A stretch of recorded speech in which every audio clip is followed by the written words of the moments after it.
Monday, June 6, 2022, regular session of the Lake Jackson City Council. Welcome to everybody that's joining us this evening. Appreciate you being here with us. We're going to move on to regular session, and we're going to begin with the Pledge of Allegiance led by Councilman Broadus. I pledge allegiance to the flag of the United States of America and to the republic for which it stands, one nation, under God, indivisible, with liberty and justice for all. Honor the Texas flag. I pledge allegiance to thee, Texas, one state, under God, one and indivisible.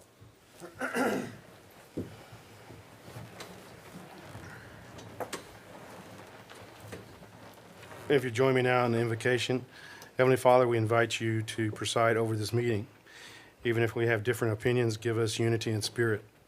Help us to each listen politely as others share their points of view. Help us to work as a unified team in combining ideas for a greater outcome. Help us to work as a whole rather than as individuals. May we have a spirit of fellowship in this room and work together as we serve our community.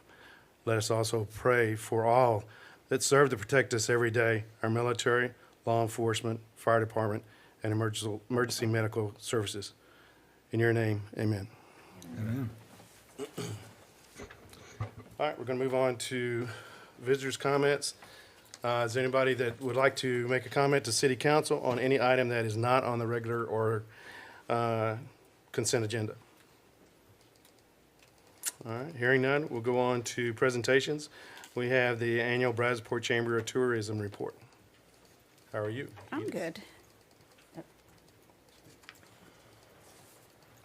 I'm Edith Fisher. I'm the Director of Tourism for the Brazosport Convention and Visitors Council. I'm going to share with you our activities from last year and let you know how we spent our tax dollars that we received from the city. So we are a division of the Brazosport Area Chamber of Commerce, your local chamber. We promote the area as a leisure destination. We carry out a strategic plan that's put together by our board of directors. We make an annual presentation to you and submit quarterly reports to let you know how we spend the funding we get from the city. And we are funded by hotel occupancy taxes collected not only in Lake Jackson, but Clute, Freeport, Surfside Beach, and we receive general funds from Quintana as well. So these are the properties in Lake Jackson that are collecting hotel, or that are paying hotel taxes, and that's we promote the area. We want visitors to come and stay in these hotels and spend their money here so we can grow that fund. One way we promote the area is we work with our industry partners, with our local attractions and hotels, with our county parks department, with the Office of the Governors, with TxDOT, Parks and Wildlife. We also work with Lone Star Coastal Alliance, which is a regional marketing initiative, and it's made up of partners from Matagorda County, Brazoria County, Galveston County, Chambers County, and Jefferson County. So we want to promote a regional destination, the things to do along the Texas coast. We also attend shows and conferences to promote the area. The Texas Travel Alliance holds an annual travel fair that is attended by TxDOT employees who work at the travel information centers at the entry points of the state. Also, park managers and then larger city visitor centers send their employees. Last year it was a virtual show. They didn't have one in 2020, and it's an appointment style show. So I have about 7 minutes to share everything I want them to know about the Brazosport area with these employees so that they can in turn share that with their visitors. If somebody comes in to, say, the visitor center in Orange and says, you know, hey, we're going to be in Texas, we want to go fishing, that they know that we're a fishing destination or that we have historical sites. And so the great thing of doing it virtual last year is I got to visit with all the employees at the Visitor Information Center, not just the one that usually comes in person. We also did the Dallas Travel and Adventure Show. We did that in the fall last year, and that was the first in-person consumer show we had we attended since early 2020. And the Texas State Fair. We had our brochure there for the 3 weeks of the State Fair through the Texas Heritage Trails program. And then on October 12th and 13th, we sponsored those 2 days, and we called it Brazoria County Day at the State Fair. And the County Parks Department helped me to work the booth those days and give out our brochures. Advertising and promotion, we had paid ads or free ads, editorials, or listings in these publications and websites. And this is a example of what some of the ads look like. We always include our website, and we always include each of our cities on the ad as well. So the list isn't as long as it has been in the past because we had to cut back on our advertising, our paid efforts last year, but that we're looking to expand that this year. Our website had over 126,000 page views last year. Once people get to the website, visit brazosport.com, they are going to the beach page, fishing, stay, events, and birding. The places that people are from are Houston, Dallas-Fort Worth, Austin, San Antonio, and College Station. Those are our top markets, so that just kind of helps us to know that our marketing efforts are working. The top referring sites are our Facebook page, visithoustontexas.com. We have a partnership within Visit Houston. It's called Around Houston, and it's made up of 14 communities throughout the greater Houston area. We do shows together. We do marketing. We have a website that we promote as well. And then the Surfside website, 365 Things in Houston, and TravelZoo.com. We did a campaign with TravelZoo last year, and it was very successful. That's why it's one of the top referring sites. Last year, Parks and Wildlife asked us to help update their Great Texas Coastal Birding Trail. So we submitted 3 sites from the Brazosport area, and they were all accepted. The Dow Woods is just right outside of Lake Jackson off of Old Angleton Road. The Kelly Hamby Trail is off of Blue Water Highway right before you get to Treasure Island. And then the Surfside Bird and Butterfly Trail is by the jetties. So they were included in the update. There are more than 16 sites, local sites on that map. And last year was the 25th anniversary of the program. That's why Texas Parks and Wildlife decided it was time to go ahead and update those maps. And so there are new printed maps and then digital maps as well with all the locations on it. So last year, hotel occupancy tax revenue increased by 39% for the entire Brazosport area. Which is not surprising because it was way down in 2020. So we did expect that kind of an increase last year, and we're looking to for more of an increase this year as well.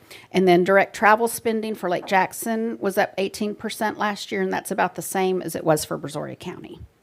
And we get these numbers from the Office of the Governor. They do the research for us. We are part of the chamber. We serve over 700 different kinds of businesses and organizations.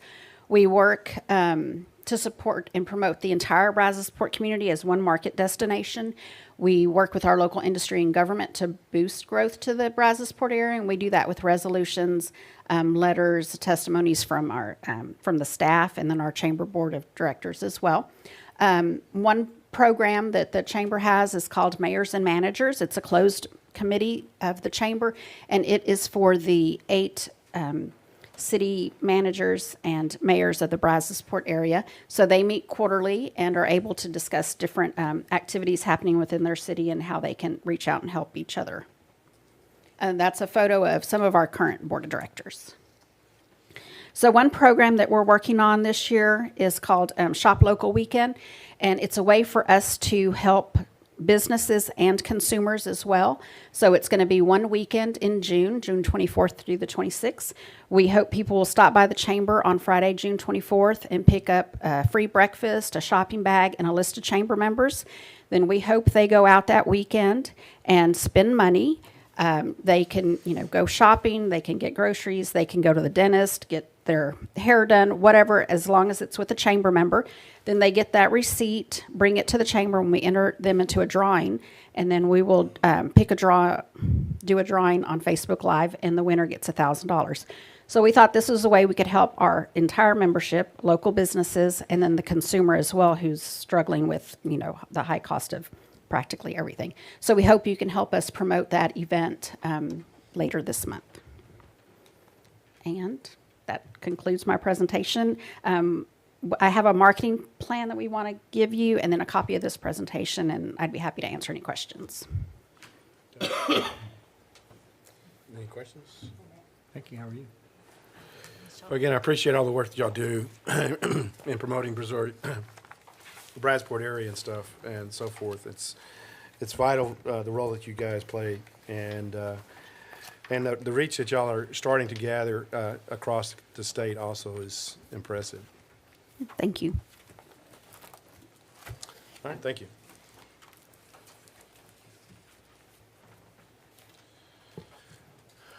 All right, so now we'll move on to declaration of conflict of interest, and this is an opportunity for any member on city council to declare any kind of conflict of interest concerning any item on the consent or regular agenda.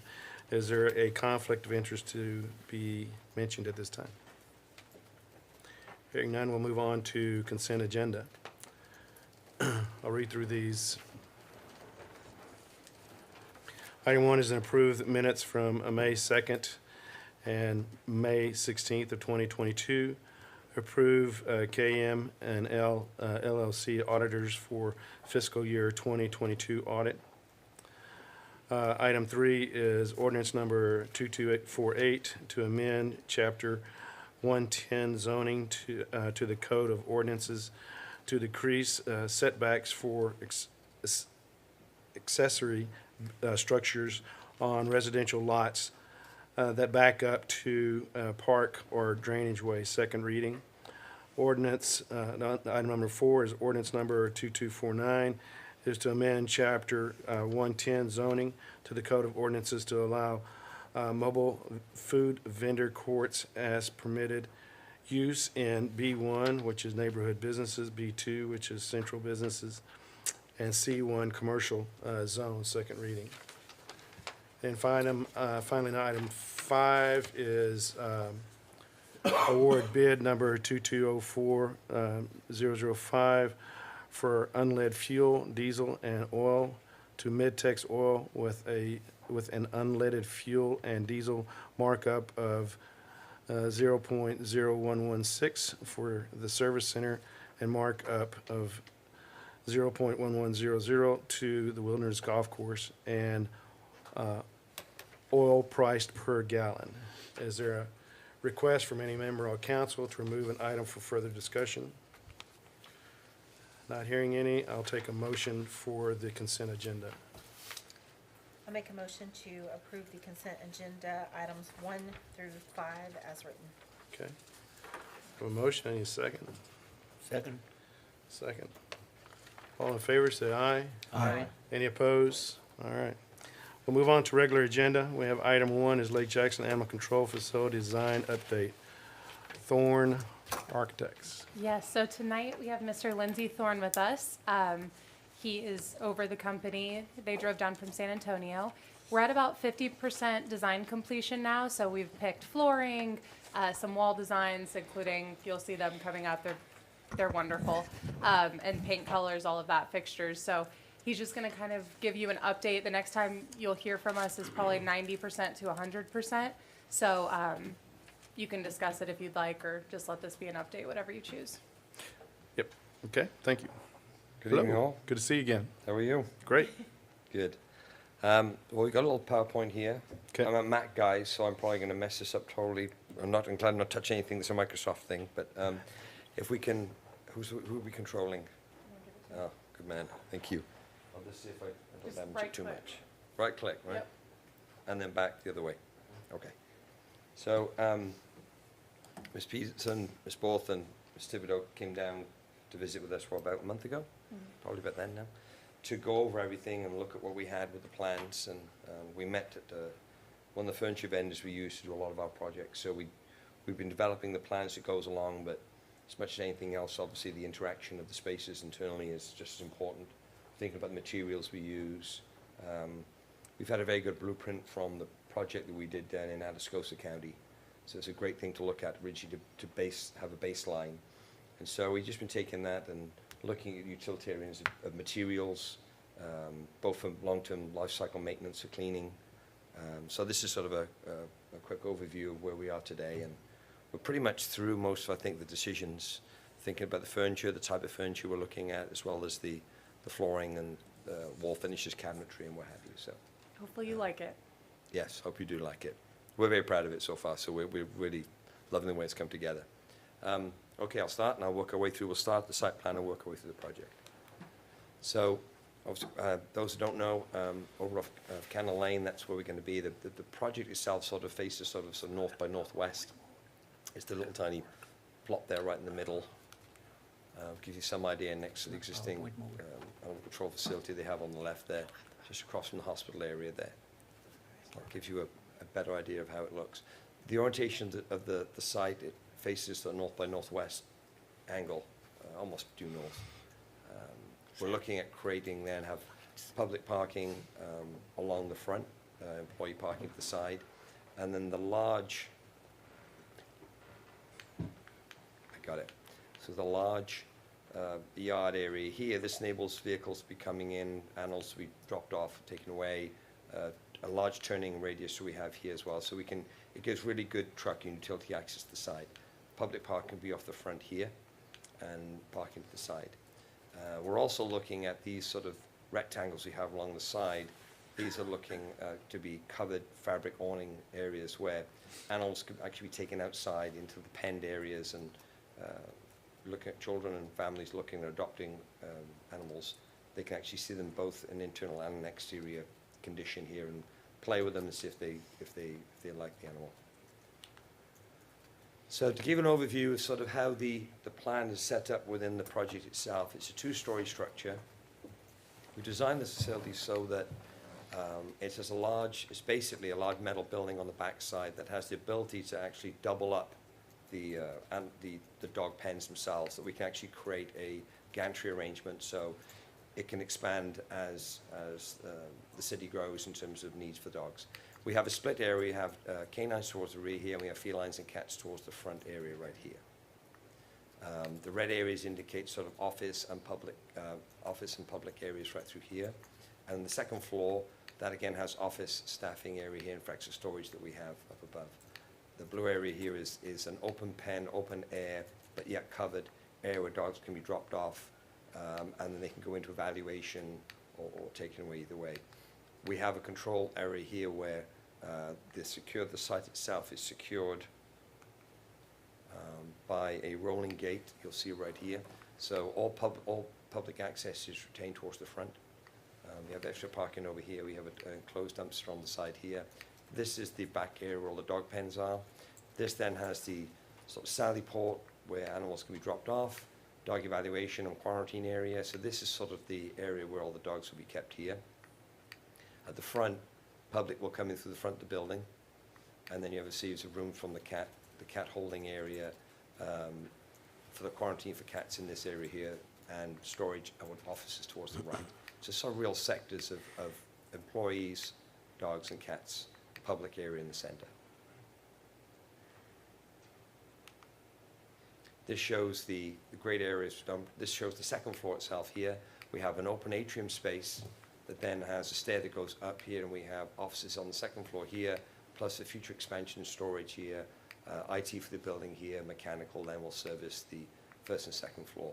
And this is the ability where you can actually get through on the second floor, from the ground floor or the second floor you can actually get through, where this becomes a future expansion in later years. And Lindsay, if you'll go back, I know we had a question last time. Let me go forward a little bit because it's got a... Okay, perfect. We had questions last time about if there was an outdoor area for dogs that were quarantined.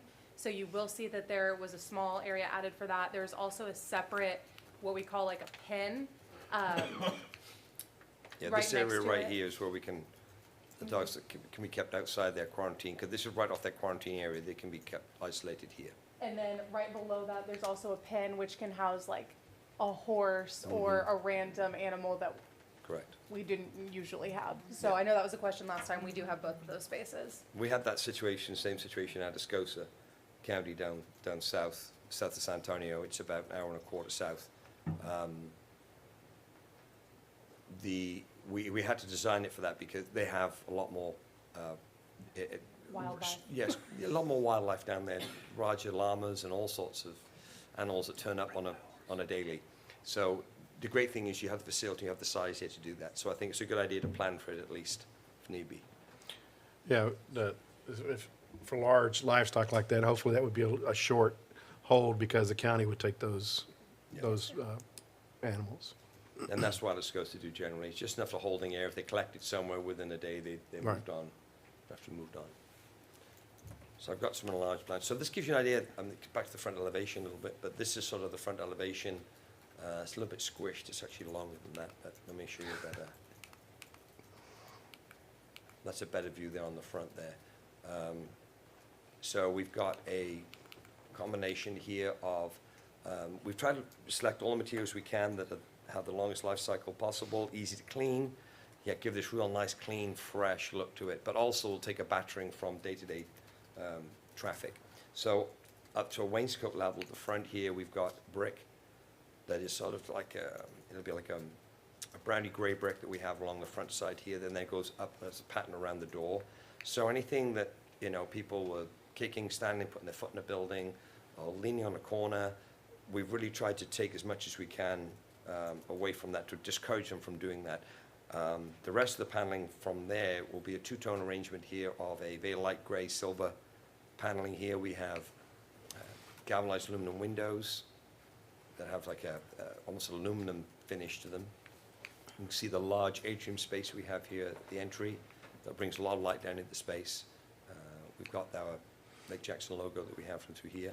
And then this right side here is where the animal, this is where the cat evaluation area is beyond. This is where the cats actually will be caged in the front here. And these longer windows to the right here are where you can have the interaction for someone coming looking to adopt a cat. They can actually be shown into this room and they can play with them and see if they're right for the family. The low windows on the left here are the offices, meeting room space on the ground floor, and similarly above that on the second floor. So we really try to create a really nice, light, open building. Again, being near the coast like you are here, we've also have to take into consideration we have certain wind restrictions we need to have. The construction we're using, this Novodesa panel system, has been used in a lot of the Mexican areas where you have a lot of high winds. It's one of the few materials that actually can withstand damage and stay structurally sound, even with very high hurricane force winds.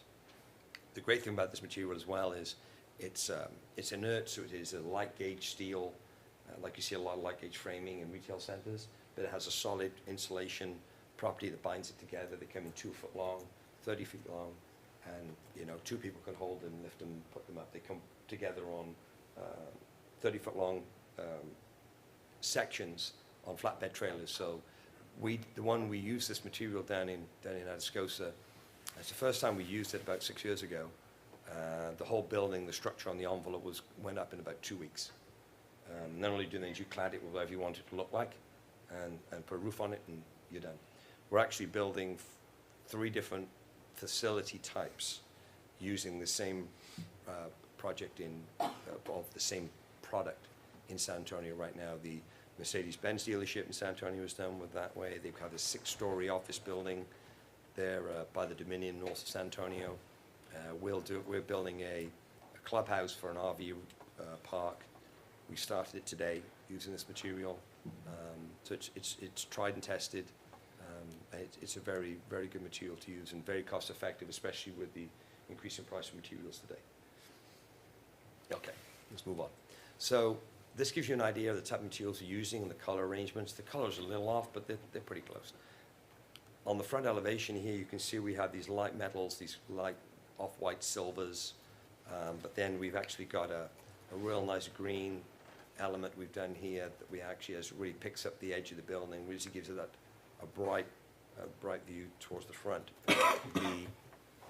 This gives you an idea of how the different colors are on the front side. We've got a light gray. This would be the rolling steel doors. I'll show you on the side elevations. There's that forest green. Again, it's a little bit more vibrant than that. And the two-tone metal panels we have for the grays here. Gives you an idea of the ribbed metal wall panel we have. Again, we're arranging that so that it tries to cascade and shed off as much, because I know you have a lot of algae and flora and fauna stuff that's thrown on the buildings over here that tends to stick. So every building needs maintenance. It needs to be cleaned off as regularly as you can. But we're using materials here with coatings that try to be as self-sufficient as possible, and need as little maintenance as possible. Again, we have the wainscot for the brick here. We have a slight tinted glass with the aluminum frame that we have for the windows and the doors. And then you'll see on the side, we're going to use varying forms of expanded metal screening for the sally port, which allow breeze and air movement through the space, as well as enclosing the fire escape on the east side of the building. This gives you an idea here. This is the east elevation that I was talking about. You have these triangles here as sort of a section through the canopies, and this will be where create shade for the areas where the dogs can play, and different families can go outside and see how they interact with the animals. These roller shutter doors that we show here, that'll be in that metal format that they'll open up as need be.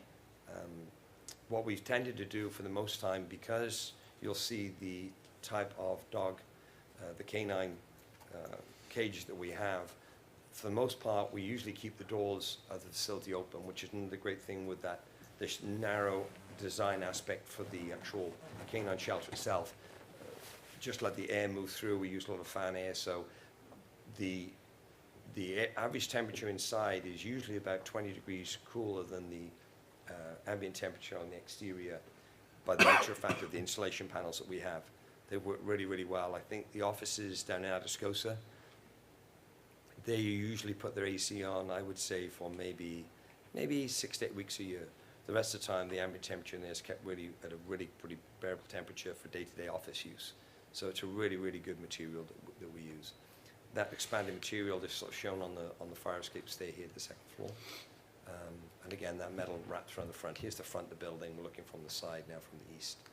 This gives you the front elevation of the building again, right here. To the west side, the opposite side, here's that area which is if we're standing looking in that yard on the side. And again, you have those roller shutter doors to the side here that will be open for most of the time.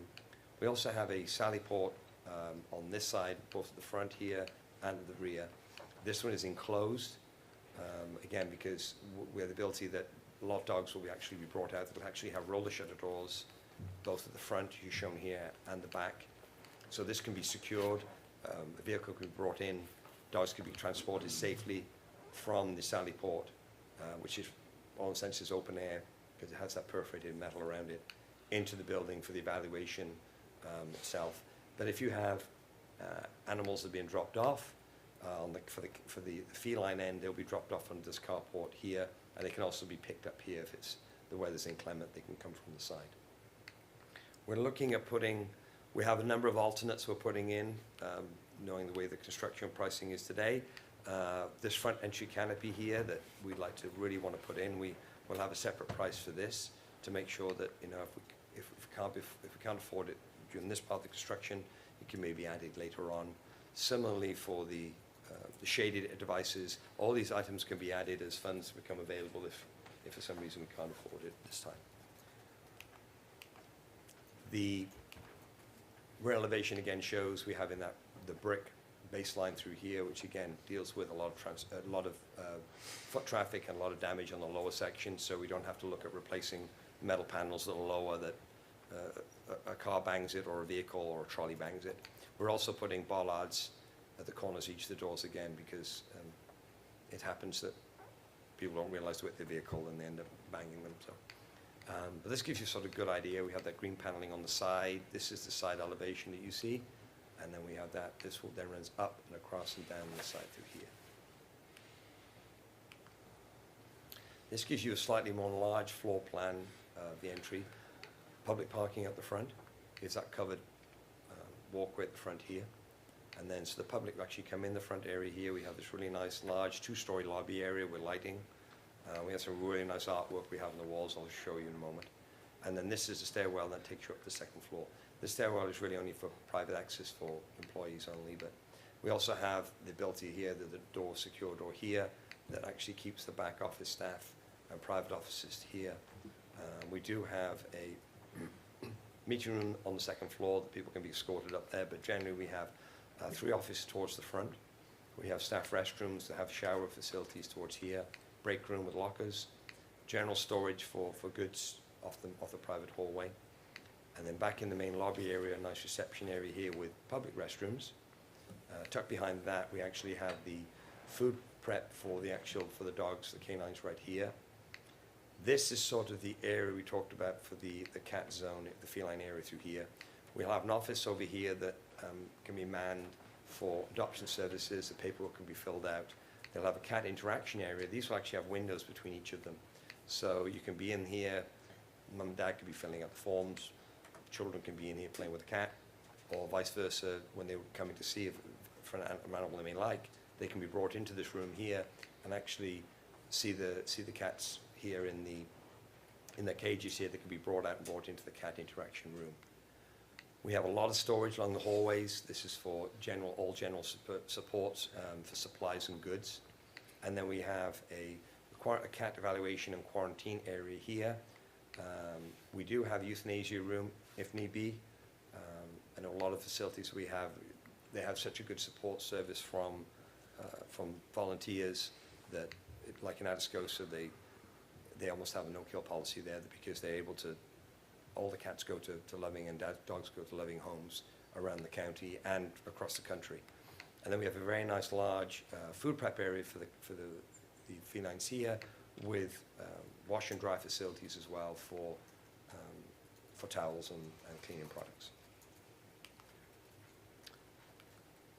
This gives you a little eye area here of what we're looking at for the floors, the finishes, the cabinetry, the wall colors we're going with. So we're going with very muted, very easy, cool colors that we have.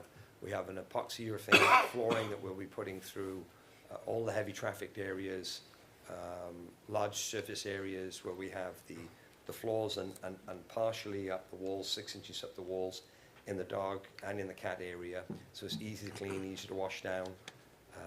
We then use a balance on the walls there for the shower floor areas and the walls with epoxy urethane flooring. This will be used where we have the food prep areas, the shower areas that will have this urethane throating. It's just much easier to clean. In the areas where we have the cat evaluation and in the large area that encloses the dogs, we're going to use this FRP, this fiber reinforced panel system. It's not like they used to have in the walls in McDonald's years ago, the white stuff that's impossible to mark on. And that stuff's great because what we do is we turn up the concrete up the wall up for about 12 inches. We're able to take the floor coating up that side, and then we actually bring the FRP down over it. So you can basically hose that whole area down and nothing gets back into walls. Even if it did, it's insulation and metal, so nothing's going to happen to it. The arrangements then we have for the ceilings, we have painted ceilings, white ceilings, accent walls, which are very, very cool, calming, muted colors. And then we have a series of different varying colors for the shower tile in a pattern form in the restrooms. The flooring, again, being in South Texas, I've gone through the experience of the architects too, thinking this is a really cool dark floor.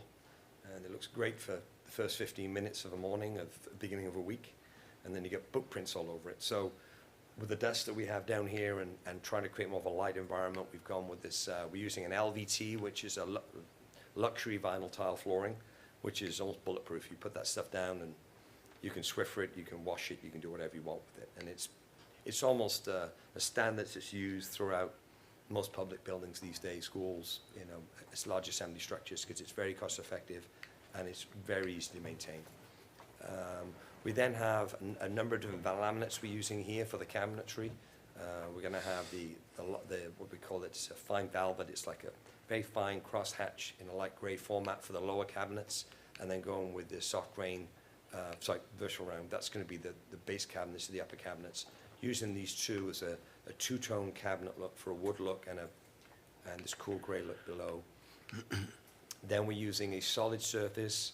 We're still looking into whether they use a siltstone or a quartzite, but it's probably going to be a Wilson Art product. But they're a solid surface man-made product that uses inert granites and minerals that's used under a high compressive, they use a high compressed, I guess you call it's a press, 12.5 million pounds per square foot. It's it's worked out really well in a lot of the projects we've used. So again, it's marker-proof, it's very difficult to damage. So we've tended to use this almost exclusively now for all countertops. In the past, we've tried to save some money, maybe we've used laminates in certain areas, but they just don't last, they chip. So we almost exclusively use these solid surface countertops everywhere. Again, we have a white ceiling tile where we have tiles like this, a tegular ceiling tile in the offices, and then we're going with a laminate door in a wood grain, a raw walnut wood grain for all the interior doors. And the frames will also have that same brushed aluminum finish like the exterior windows.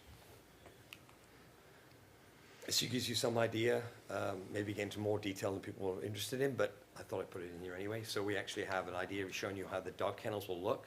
The great thing with these dog kennels are they have a pull tag at the top where you can actually you can pull on the outside, and it actually controls interior doors. So if you have a large dog, or you have a series of puppies that are together, and to stop their barking, put them in a pen together, or a mom and a babies, bring them in there. So you've got puppies with a mother, they can all be housed together. And the way we've designed the flooring there, we have a central drain. Let me go back to the original one. This is something we came up with in Atascosa. So we basically have a central drain that runs here all the way down the middle of these pens. They sit back to back, so I can pull up the interior wall if I need to make one large pen. It's a better view you can see here, right here. But we actually have a full drain that runs here and here at both ends of the animal control area. And they'll come to a central drain. It'll go high to low, the same here, high to low, high to low. So for any fecal matter that's actually happens in there, these cages actually have a tray that actually is off the ground. So they can lie on, it's comfortable to lie on, but when you need to clean them out, you can either move them into the back cage or out of the cage to another cage.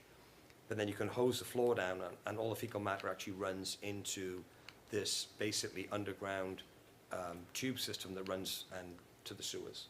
So you don't actually have standing fecal matter everywhere. You can just hose out in 2 minutes, it runs back into this channel drain and just runs away. And it's worked really, really well. We've had no problems with it. It's been, nearly 5 years in Atascosa, and they've never had any blockages or anything. That's worked really, really well. Okay, so here again we have, you can see where the food press and the food prep comes through all of the backs and the sides of the animal areas here. This is the cat storage containers here, and then just show an idea of some of the washer and dryers we have for the animals, for the fabrics. This is sort of starts to get more exciting stuff. This is sort of the interior view that we're going to have there. This is what we're proposing to put on the wall when you come into the lobby itself. So we're going to have some. That is our tree. Yeah, They did we good. had this actually the Lake Jackson tree we put in here. So we thought it'd be really nice to put this silhouette on the wall of children playing and families playing with the animals. I joke with Megan because I'm a huge animal lover. I've had corgis and dachshunds for years, and so it's almost like this is a labor of love for me, this type of facility. But I say when I've handed the keys over, I'm never coming back. Because I remember when we met down in Atascosa, and I thought, oh, I've got to go back with all the dogs now. I could see me coming away with about a dozen of them. So yeah, I thought this was really fun, and we went through a bunch of different ideas, but this is the one that we sort of, I think, was a general consensus that we all came from. The chairs we're going to have in the lobby, we're looking at using some bright colors in there as well for the children when they come in. It gives that nice bright feeling. And then on the other walls, we're going to create and integrate artwork with our children and just create a really happy environment there for them, so they get excited about coming, which they already are coming in to adopt animals anyway. But if you haven't gone on the website, the one we did in Atascosa, it's a real groundswell of love for the environment and for the animals there. So this gives you a really nice view. You're sort of looking up from the stairwell down into this area here. And just gives you an idea of some of the colours and materials we're using. It's light, bright, and a real happy space. These renderings are so good these days, but this is sort of an idea that the break room that we have in here, that you see how the cabinetry with the materials in here that we're going to use gives an idea of some of the spaces inside. And these are actually the furniture I think we've got in there as well. They're that good today. It gives you the idea of the countertops and the flooring. This then being in the food prep and the laundry area, you can see it's a pretty, pretty high-tech facility for everything that's needed for the day-to-day running of the space. With that, we've got that light mesh for the cabinetry, so it's nice and simple, easy to clean, stays looking good for many, many years. Playing again with some of the ideas we've had, with some of the colors attract the children with all different types of animals and dogs, so we can have dogs and cats there. And this gives you an idea of the different colors of the tile that we're looking at using there on the bathroom walls. So we've got different types of grays and whites and just cool, easy, serene colors that just nice and bright to go in. Similarly with the canine cages we've got, they all come in different multicolors as well. So again, it's nice for children to come in, I want to see the German Shepherd in the orange bin, and so it gives a really nice environment for people to walk around, and you can see there you've got plenty of height that what you actually do is these are able to actually stack one on top of each other, so you can almost double. You can have over 200 dogs in there if need be, and then you create gantries up the center and to the sides, so you can still operate it just as easy as you can on a single story as two-story. These here show the roller shutter doors open, and then it gives you an idea of all the breeze you get through the space. Getting more into the micro details here a little bit to it. My eyesight wasn't bad, wasn't good before, but now it's got even worse since COVID. So, gives you an idea overall. We're looking at about 13,000 square feet. I've actually got a better one back here. There, here about just over 13,000 square feet, with a balance of about 2,700 square feet for the administration area. The animal control area itself there for the dogs and cats is about 8,200, and we have general support storage 1,000 square feet. So it gives you a good idea. It's a really good balance. This is a really tried and tested spatial awareness we've had from looking at.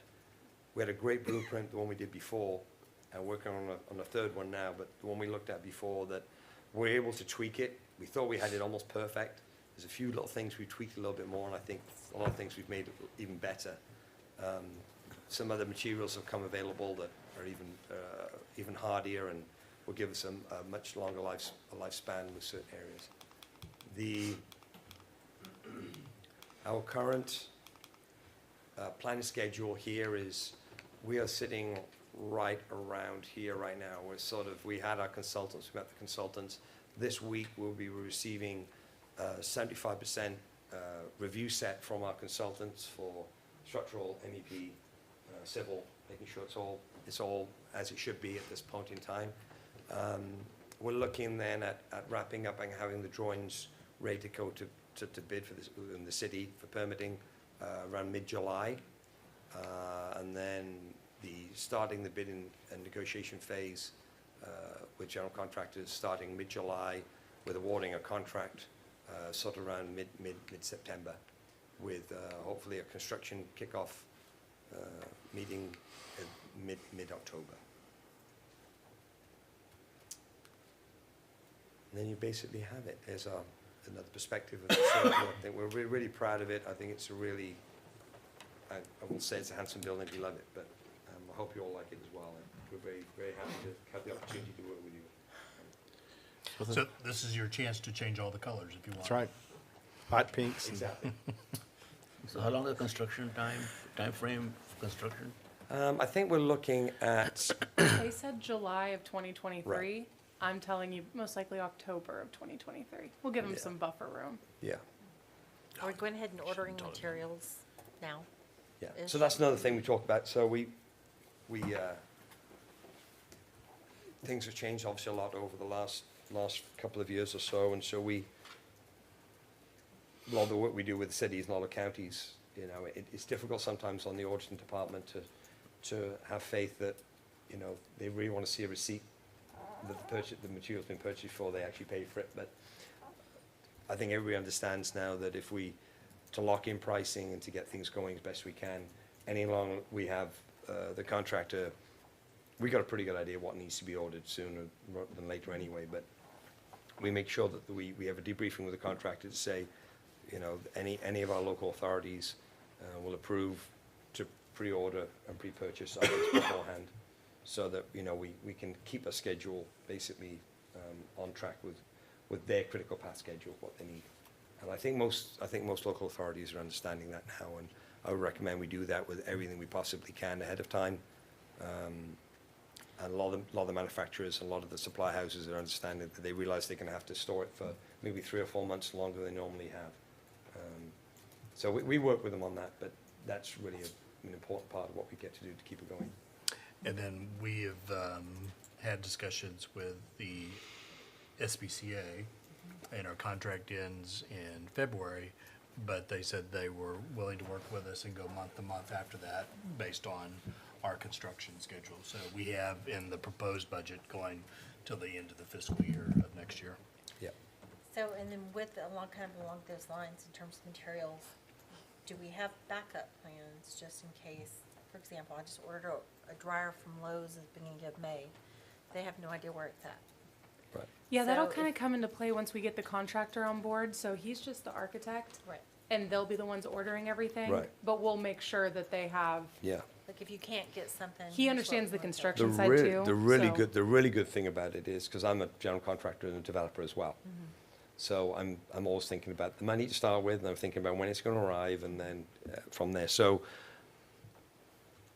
we know the supplier of the Novodessa panel system, which is basically your envelope. It's also the roof, it's the walls, it's everything. They're 6 to 8 weeks. Comes out of this side of Mexico or that side of Mexico. It's just right. They're producing both, and that stuff just turns up. They're actually starting to do the steel as well now. So it's almost becoming, the one we're doing in New Braunfels is actually, they're providing everything. They're providing the red iron superstructure steel and the wall and roof panels. It's all going to arrive at one time, which is fantastic for us. So we ordered it a week ago, and they're tracking, and they said it'll be landing on the ground in 7 weeks. So that's great for us because we're doing the pad prep. We've got the foundation up and set, and the pad concrete set, and it'll be perfect timing for it to arrive. So if you can, as long as you take those milestones, like if you're ordering an elevator, you know, you've got to pay 50% up front. Sometimes I'm paying 100% up front now, just so I know I can get it. I'll get first in line. So I think for a lot of those elements, a lot of the elements we picked as well, we know are readily available. The profile metal, we're not looking for any weird shapes or anything. We own stuff that is, it's not, you know, select item stuff. It's stuff that we know we can get, and we can achieve. The brick the same way, the metal paneling systems. So we try to make it as simple as possible. For example, the canopy at the front is actually its own system all on its own. It's not a combination of it. They come with the superstructure steel work, they come with the purlins, and they come with the roof system from one manufacturer. So I'm not waiting for my welder to turn up, and then my light gauge steel guy to turn up, and then it's not waiting for that. It comes as one. It's a package. Yeah, that's why Thorne, they have been amazing to work with, his entire team, but they get all the designs, so this gets us the furniture, it gets us, like, they understand the contractor side. It's not just an architect that sort of dreams too big, and then you get everyone else in that's like, there's no way we can do this. And he also understands, he's budget conscious. So, like he said, we have, you know, alternates that we're ready to knock off because of the price of things today. So, Yeah. things that we could add later, you know, if funds became available. We've been Guadalupe County's architects for nearly 20 years, and we've done 12 projects with them for that reason. That, you know, we try to think ahead in terms of you need window blinds in there. So we make sure we get that. So we're trying to get someone in line that we know, that we worked with before, that we know at their price point, like O Limited, our furniture vendors. They're great. You can go and see in their showroom, sit in the chairs, you can see what you need, and they've been top notch. So we try to think. I think that's the reason we've been the county architect for so many years, because we try and think about all those things that, you know, it's difficult when you have a government entity that it's got different divisions, and they're thinking about what I'm thinking about, but we trying to get all those gaps together, trying to put estimates together, even for your telecommunications, for your TVs, for your monitors, for window Security, blinds, for yeah, everything. artwork, room names. It's things He's like thought that. of things that we didn't even, yeah. On the materials of construction, where do you see the tightest or the most movement in cost on your material construction? In terms of a particular material itself. Is it the panels? Is it I think windows? I think the metal panels, if anything, Okay. because they're the only thing that's dependent obviously on steel pricing right now. And that's been up and down a little bit. The great thing with Novodessa is it's a little bit for them, obviously, because they got the red iron steel work, which is also an issue. We know there's going to be a price hike on mechanical within the next 15 days. We know that for a fact. It's going to go up probably 20%. It's a combination of material parts and light gauge steel, light gauge metal, aluminum. So we know that's because that's why we bought everything out for that clubhouse, because we knew that was coming down the line. Everything else really, wood's come down, concrete materials is stabilized, rebar more or less where it needs to be, but I think for the most part it's going to be the steel will probably be the biggest element, I think, for us. If we can get numbers within the realm we want to be, for example, in the furniture package, I want to lock that in immediately. So we'll pay a deposit and they'll hold the price for us. So that's what we want to do immediately. We want to lock everything as soon as we can. Even if they have deposits on it, they'll hold it knowing that we're going to do it, because then they can slot it into their work program from there. Well, if you can guarantee that the roof won't leak for 15 years, you're well ahead of any other building we've built in the city, so. Yeah, we're going to use the TPO roof for it, which is basically a rubber roof. It's like a pond liner on your roof. Right. It's the best ones you can use for that. You have maximum connection points and minimum uplift points. Wrap it and staple it. So we try to really think of everything we could.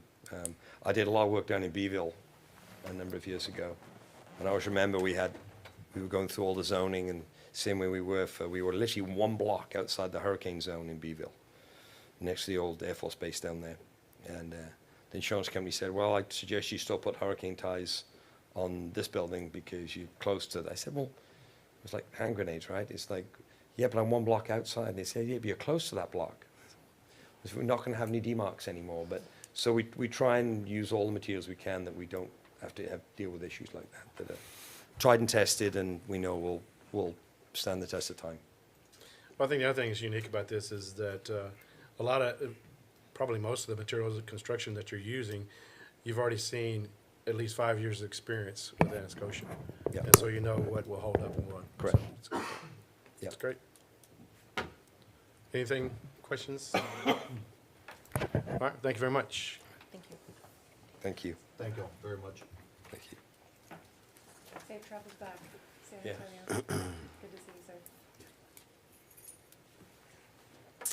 All right, we're going to move on to item 2, discuss opportunity to partner with businesses or property owners for facade improvements. So this is requested by Councilman Blanchard and Seth. So we started some of this discussion the last meeting, and I just wanted the chance to kind of get everybody's opinion. If you think there's something we can do, I threw out the permit fee, waiving the permit fee. I know that's something very minute, but that was just a start for me. So I was just hoping we get the chance to snowball some ideas if anybody else had anything. So I had the opportunity since we last met to talk to a few of the downtown business owners. Some of them I've known for 30-plus years.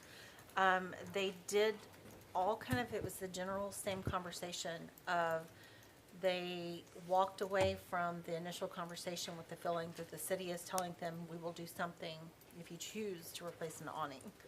So I know you had said that 3/4 of the businesses by one business owner not interested, which to me, that's a win-win for us, you know, because that's 3/4 of it you don't have to worry about. But that other quarter of the business owners, if they consistently got that message, then if we can do something in the, you know, if we can do, you know, waive a permit fee, do a percentage up to a cap, something. Just to, I mean, one of the unique things about downtown is everybody's got kind of a little different facade. And I think we're all kind of in agreement, we don't want it to look like a Pearland strip center type thing.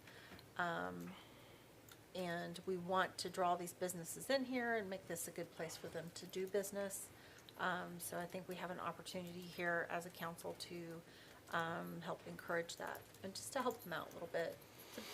So on the other side of perspective on taxpayer money being spent, the difference in downtown area is the businesses own their property, but the other property outside of it is owned by the city. So I've heard a lot of counter things about why would we paying taxpayer money for development of property for their purpose. When we first decided, when we developed downtown, that we're not gonna have these extra canopies, and we took them down at our expense already. So, I've heard a very opposite comment, Yeah. so I'm just sharing that Well, with the group. I'm just saying I've gone directly to the actual business owners, and in their conversations with the city, that is that is the feeling, that is the conversation that they walked away with. And if, I understand what you're saying, I would just say then we should have never had that conversation. But I'm not sure where they got that information, because I remember distinctly that we talked about and we delayed agreeing to pay for removal of canopies because Until we got a because we didn't want to make hold sure, harmless, hold yeah. harmless or any more expenditure Sure. for that, because again, that's taxpayer money Right. being spent for a group of people's interest, not everybody's interest. Well, I mean, we can say same thing about the golf course. $120,000. Well, the golf course is a different situation. That's paid for. I mean, you know, Lake Jackson What- subsists on sales tax revenue. 100%, that's where I was gonna go with it. We don't subsist off of golf course revenue. And so that's what I'm saying, it's not the same thing.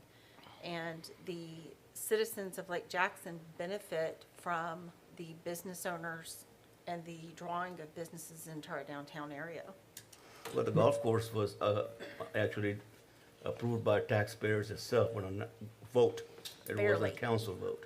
Barely. Well, let's not bring the golf course into this conversation. Again, Modesto, if you could talk to us and explain to us from point A to point B, where we started at and how we got to where we're at today.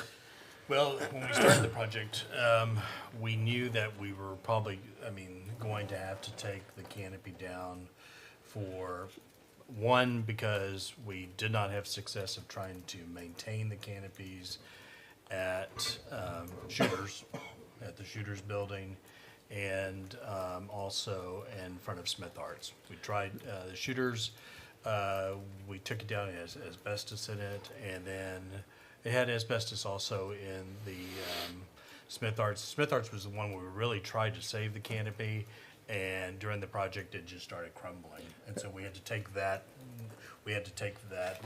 down during the process. I hate to interrupt you, Mo, but and I'm probably by virtue of me missing the last couple meetings, but I want to make sure I know what we're talking about, because I see facade, and then I see in number 3 it's talking about canopies.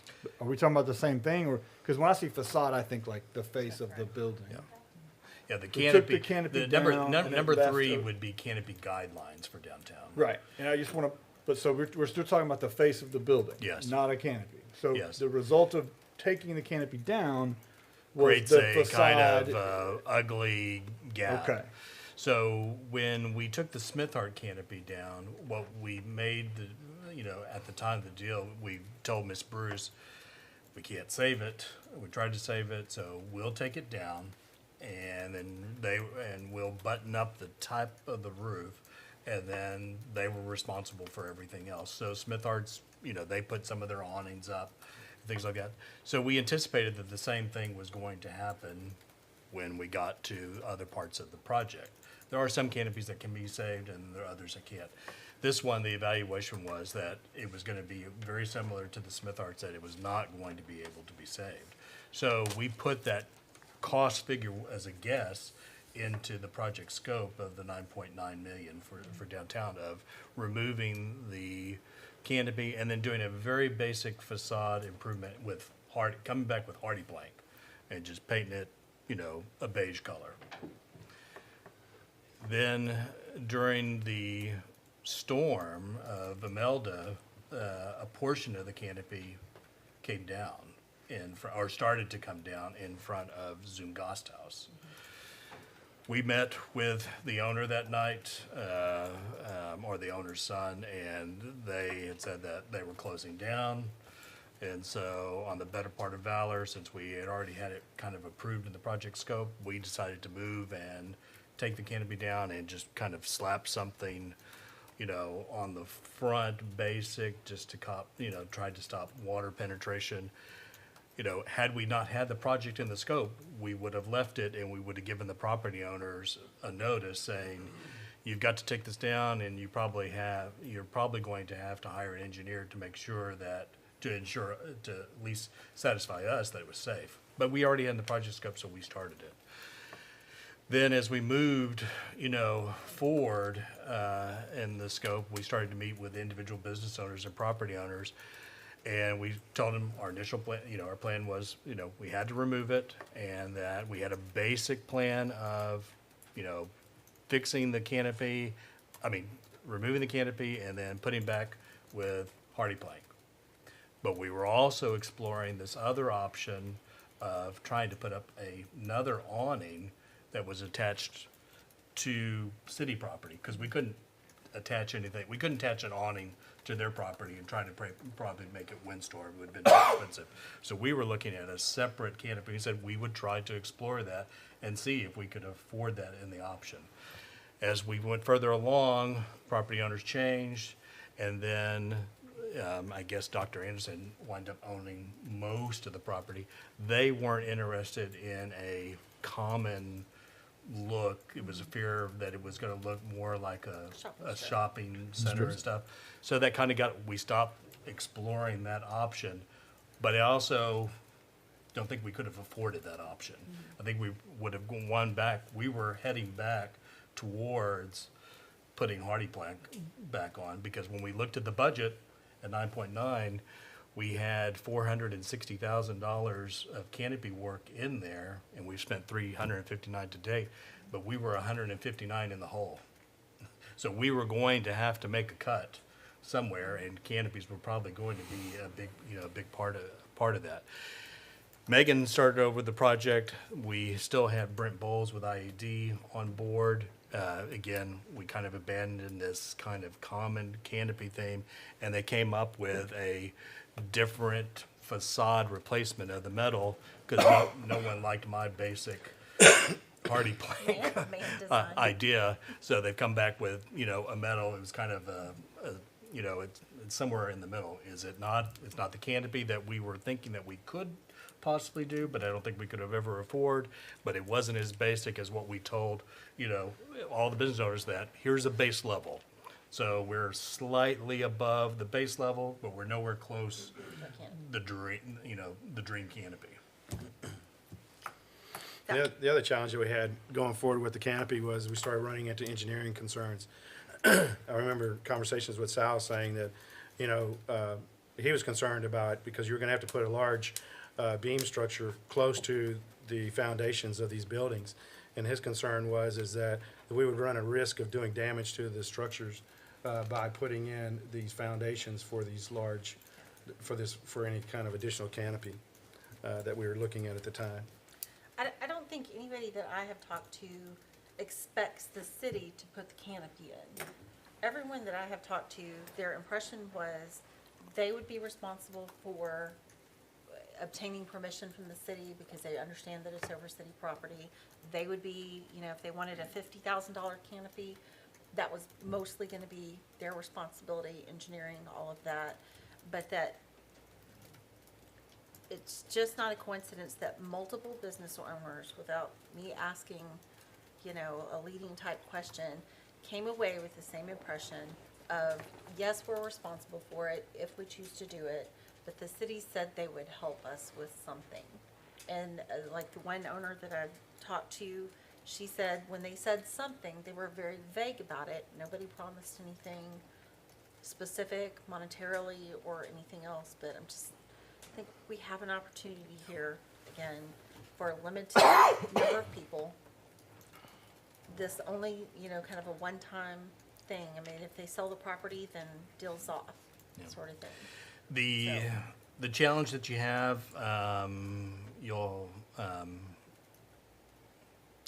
is we will not be able to use bond funds for doing the canopy. We probably use the extent that we can use the bond funds for if we're fixing what we've done. So it'll have to be either CIP or the COVID funds, but we'll have restrictions on the bond funds. We won't be able to use bond fund money. Okay, and I just want to, I know two of your, one's very new and one's still a little wet under the ears. Behind the ears. There's a thing in the Texas Constitution that says the city can't give money or can't help out a private business or a private person. That it has to be something that the city is going to benefit from, or the public, the residents will benefit from. So a lot of times there are grant programs in areas of town that look a little run down to do maybe a grant for a facade, but you wouldn't limit it to just a few people. And it would be, you know, how is this, you have to, we have a three-part test that, I think that part comes from the AG, the restriction comes from the Constitution that says is this gonna have a public purpose? And certainly making downtown look nice, and it attracts people to it. And is there public control over the funds to make sure that it's accomplishing the purpose? And will Lake Jackson receive a sufficient return on the money?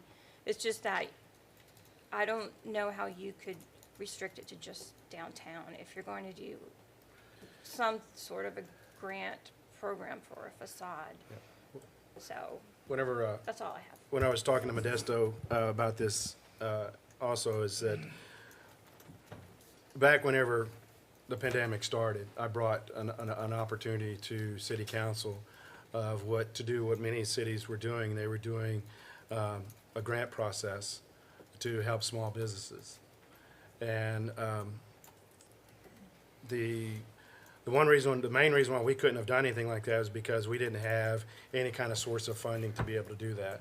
A lot of the cities were able to do that because of COVID, they had to put off some projects that involved a large sum of money that they weren't going to be able to do for periods of years now, and so they were able to shift those funds over to be able to do something for the small businesses.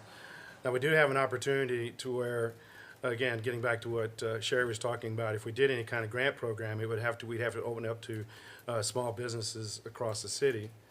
But you'd have you could have a grant program utilizing some of the money that we're receiving from the federal government tied to the COVID and the ARP funds. Yeah, you just couldn't tie it to the businesses got affected from, I mean, Our bond. from removing the canopy. You'd have to make it a little bit wider, you know, for everybody to have. So I went back access and studied some of these programs, grant programs in the past. Again, they were tied to the start of COVID, and so a lot of it was tied to, trying to keep businesses open, keeping people employed and so forth and stuff. But you take the same concept and you could do something similar to that with providing some kind of grant program to small businesses to make improvement, and you could define what that improvement could be. It could be for, again, it would open up a whole, I'm not going to call it a can of worms, but you'd have to put restrictions on it and guidelines of how you could go do that. But it would be something that you could apply across the city for small businesses. The concern, I'm already getting pushback from other businesses in Lake Jackson saying that we're putting all this focus on, it's not because of this, but because of some of the things we've been trying, on purpose, we've been promoting the downtown businesses that have been impacted. Other businesses in Lake Jackson are saying, well, what about us? We're sitting over Plantation Drive and y'all are forgetting about us. We're not forgetting about you. It's just that, we did cause an impact to the local businesses and we're trying to address it as best we can. So this would be something to where if we wanted to do something, and again, getting back to what Sherry said, is you'd have to do something across the broad, is we could come up with some kind of grant program to facilitate improvements for all small businesses. But then you have to define what is a small business also. What kind of improvements? Is it all like just facade? You could Yeah, Signed or- usually when you do see grant program for that, it is only for facade, what can be seen from outside. the road, from the roadway. Because that has a visual improvement or impact to everyone. Everyone benefits from it, so you can't do improvements for inside their store or anything. It's gotta be seen by the public. The only city that I've seen recently that have done something to a specific strip center was Clute. And did you have a chance to check with CJ or not? But Clute, at the Firestone Strip Center over there, Clute did some kind of grant program, but it was an economic development grant program to replace the facade on that structure. But I don't know how they did that, what kind of grant program, I or what know it was. the city of Grand Prairie, they used to do a facade grant program for everything within their CDBG area. And maybe you could limit it to that. The downtown is completely in our community development block grant area. It's considered a distressed area. It's about the only business area that But is. again, the kind of repairs you could be, again, Modesto was saying facade, something you can see, it could be anything from facade to signage, or to whatever type of So stuff. what I'm hearing here is we can do something, potentially. Yeah, there's a potential for it, and, You could And I do mean, something. Still the answer is council has to decide, how do you fund it? Right? Do you have any idea whether these businesses all kind of want to do the same thing, or they want to No. do different stuff? They want to do their own thing, from what I understand. Yeah, I've not really heard, when we've talked to businesses, even on this section, and I think it's probably the same, I think everybody wanted to still keep their individuality. Which is the nice thing about downtown Lake Yeah, I Jackson. like that. but, to get back what Chase was saying is a simple solution would be, if you want to do something quick and dirty, is that you could say, okay, and we've done it before, is that, we just waive permitting How much is the permit type fee stuff. generally? And it's not a lot of money. It's not, for, canopies, David Just can a talk to it. general- I just, Campy, he just rolled his eyes. I think what you're Just gonna generally. find out is our permits aren't very much. There was not any eye rolling in there. Permit fees for commercial projects are based upon the value of the project. As an example, it's typically $5 for the first $1,000 worth of valuation, and then $5 per thousand up to a certain point, and then it's $4 per thousand after that point to the next tier. So typically for a canopy, you're talking about waiving, let's just say the canopy comes in at Let's say $10,000. Okay. at $10,000. I would have to look at my sheet, but you're probably talking $150, maybe $175 in permit fees, and then we would charge an additional 50% of that as plan review, because we do have to review the project and do the administrative So work. $225, You're talking maybe $250. $225 if you waive the entire thing. So it's something, Yeah, something. It's something, but it's not a lot. Yeah. I mean, it's And then- not typically not enough to make or break a project. The other thing is, we talked about different possible sources of funding, being the ARP funds or whatever, is that we need to be careful about thinking of the ARP funds as being found money. It's not. We need to use it strategically so that we're using it to reduce costs in other places where we would be spending money. So just want to throw that out there also, is it's not found money. It's there for us to use it smartly and wisely for our community. And we have looked at a facade grant program in the past, and even for downtown, but we abandoned it because our funding source at the time that we were thinking of using was, again, CDBG funds.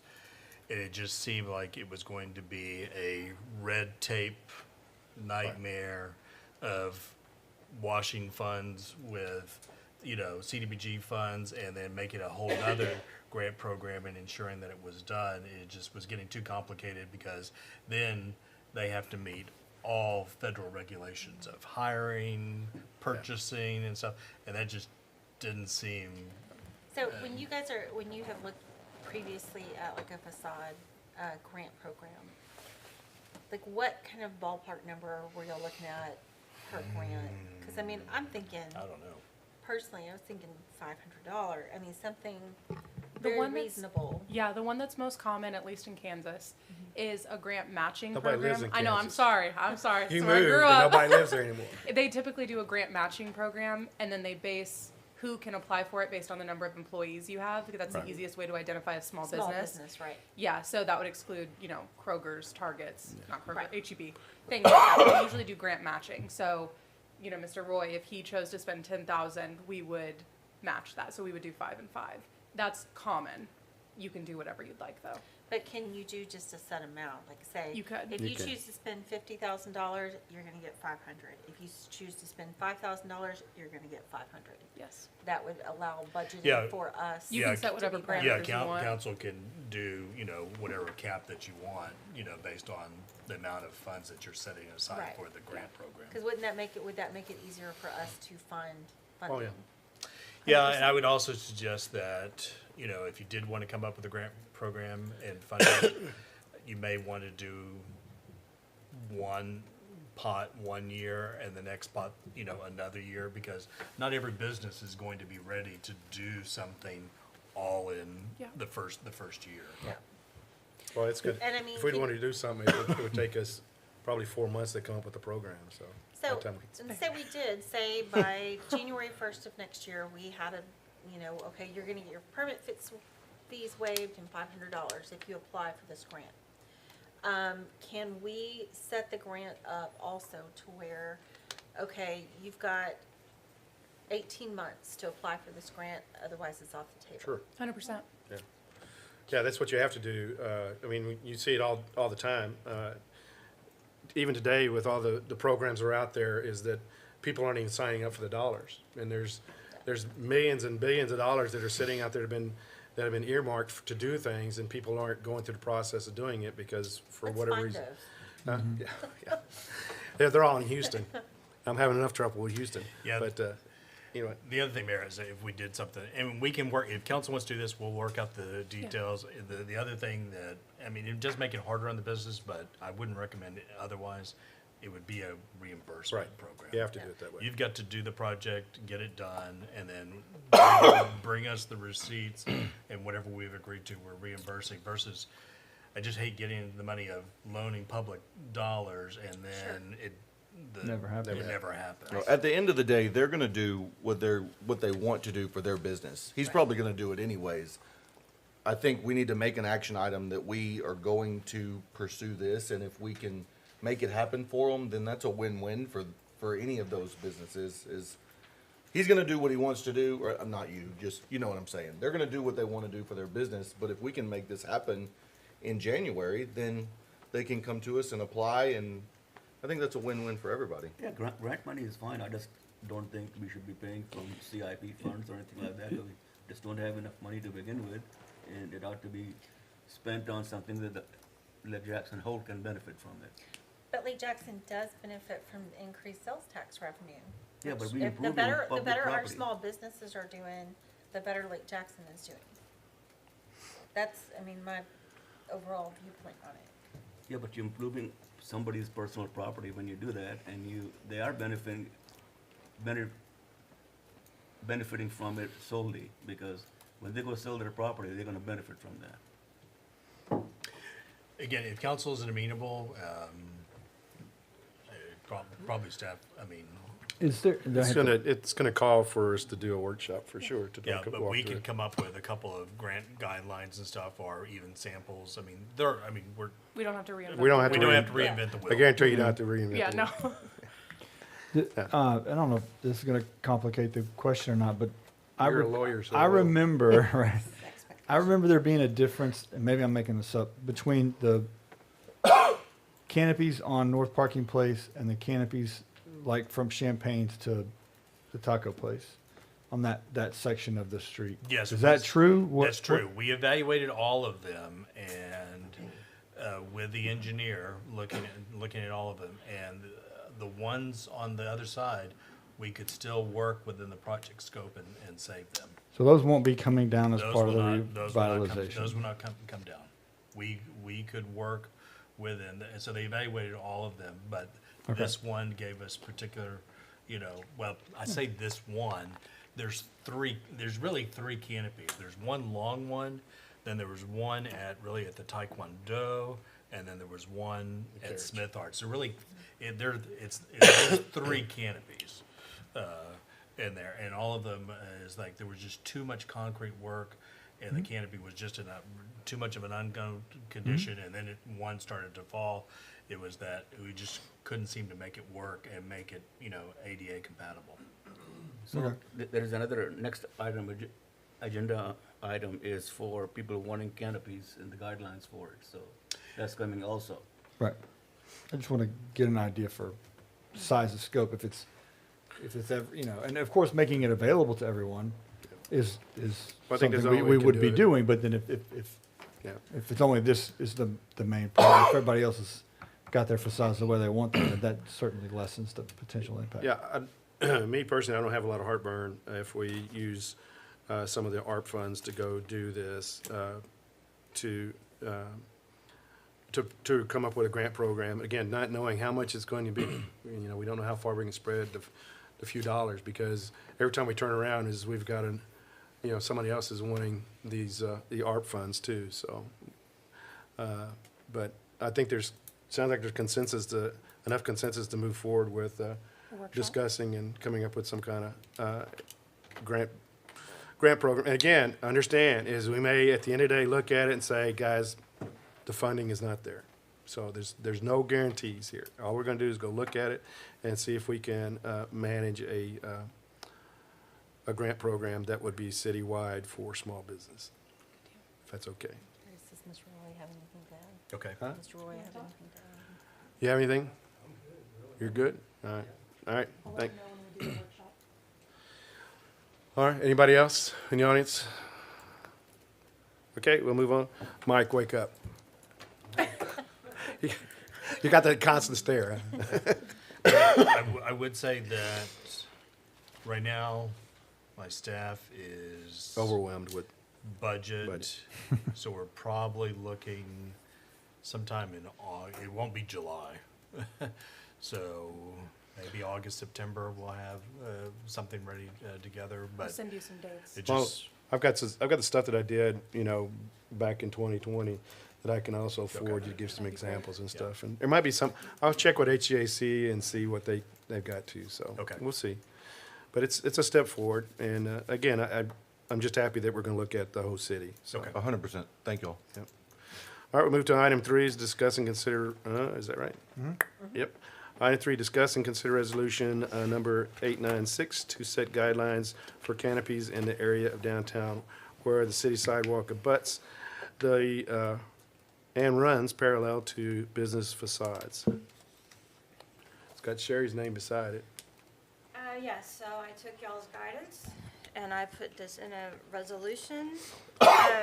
I've restricted this to the area of downtown that seems like where it's needed. Not every building in downtown has the sidewalk abutting and running parallel to the business. So, I don't know if y'all read this, but I have it going from Circle to Oyster Creek and Oak, just kind of a circle of the area. And then 1 through 5, I believe is what y'all Right. wanted. And then I added, there has to be an agreement, and anybody else has to come before y'all. Okay, but that's, do you want to read the resolution? yes, it's a resolution of the city of Lake Jackson, Texas, establishing guidelines for canopies that will encroach over city property in the downtown area. And then I'll just read the 5 items. The canopy must be rigidly attached to the storefront, not be attached to the sidewalk or any other public property, meet windstorm requirements, hang at least 7.5 feet above the walkway, and not be installed until the property owner executes an encroachment and indemnity agreement with the city until that property owner receives a permit. Okay, so I need a motion on the resolution before we. So this doesn't become part of ordinances. It's just a No, resolution. yeah, it's just a resolution setting guidelines, so each one doesn't have to come before council. Gotcha. Thank you. Okay. I was waiting for a motion and a second before we discussed, but, Oh, okay, sorry. so could you do a motion? Yeah, I'll make that motion for sure. All right, I'll second. all right, motion and a second, and then discussion. Mayor, we've got one. Yep. So we'll have to come. You have to come up and say name and Okay. address, I'm sorry. Smokey Roy, 104 Poppy Street. Okay. So, you're saying that we have to come back up to request? No, where's your business? He's 105 part of North that. Parking Place? You're in, see, there's the last whereas up there. You should be okay, and you won't have to So come bound back. by, that's the perimeter, so anyone inside. So The you're inside good. doesn't, so you're pre-approved if you meet the requirements of the You meet the five. re- Yeah, the biggest thing, I mean, outside is you'll have to sign an encroachment agreement with the city. And then, and then the city, and hold harmless, and then the city And then manager. the city cost manager of the can execute. canopy plus the windstorm, we'll have to do, in the permit, we'll have to pay for that up front, and then we'll hopefully get grant money later. Yeah, that's the way it will be. Okay. Well, but this is a canopy. Y'all were talking about facade. Facade, yes. We were talking about both. Canopies. We're talking about Well, both. when I see like that stone on that, that's veneer, that's not facade. Facade to me is the canopy and the veneer, right? Right, that's how I understand it. I Okay. can see It's- that as a definition Okay. of Yeah, facade. so it's, All right, thank you. I guess I think what I think what most of us are thinking, I hope it's correct, is that if it's a improvement to the facing frontage of your property, that's what's going to be covered by the grant. There you go. Okay, Sure. all right, thank And you. that may not happen, so if you're planning on doing this now, that may not be Right. covered till after the grant is approved, right? Keep your receipts, just in case. Keep your receipts. Yeah, that's right. Just in case. All right. So we have a motion and a second. Any other discussion? Oh, I thought Robin was going to give us a discussion. All right. Anything else? All in favor, say aye. Aye. Any opposed? All right. All right, so we're going to move to, okay, it's the Robin Show. Item 4, approve sending the following projects to LJDC for approval. And Mike, listen, because you're going to be hearing the same thing on, later this week. Yeah. All right. Okay, so Robin is here. She can answer any questions you have. The only difference that you will see from when we presented this at the CIP meeting that we had with council is item number 3 that says new item, $73,000. They recently found out that the pool desperately needs resurfacing, so it got bumped. It was set for a future year. And so certain numbers changed to fit that in. We did not increase the total cost. Yeah. So now she can answer, everything else is the exact same as presented to you, nothing else was added. Like I said, some numbers changed just to keep the budget kosher. But she can answer any questions you have if you want to discuss. I'll yield to Robin and Modesto. And you're planning on doing all these projects this budget year?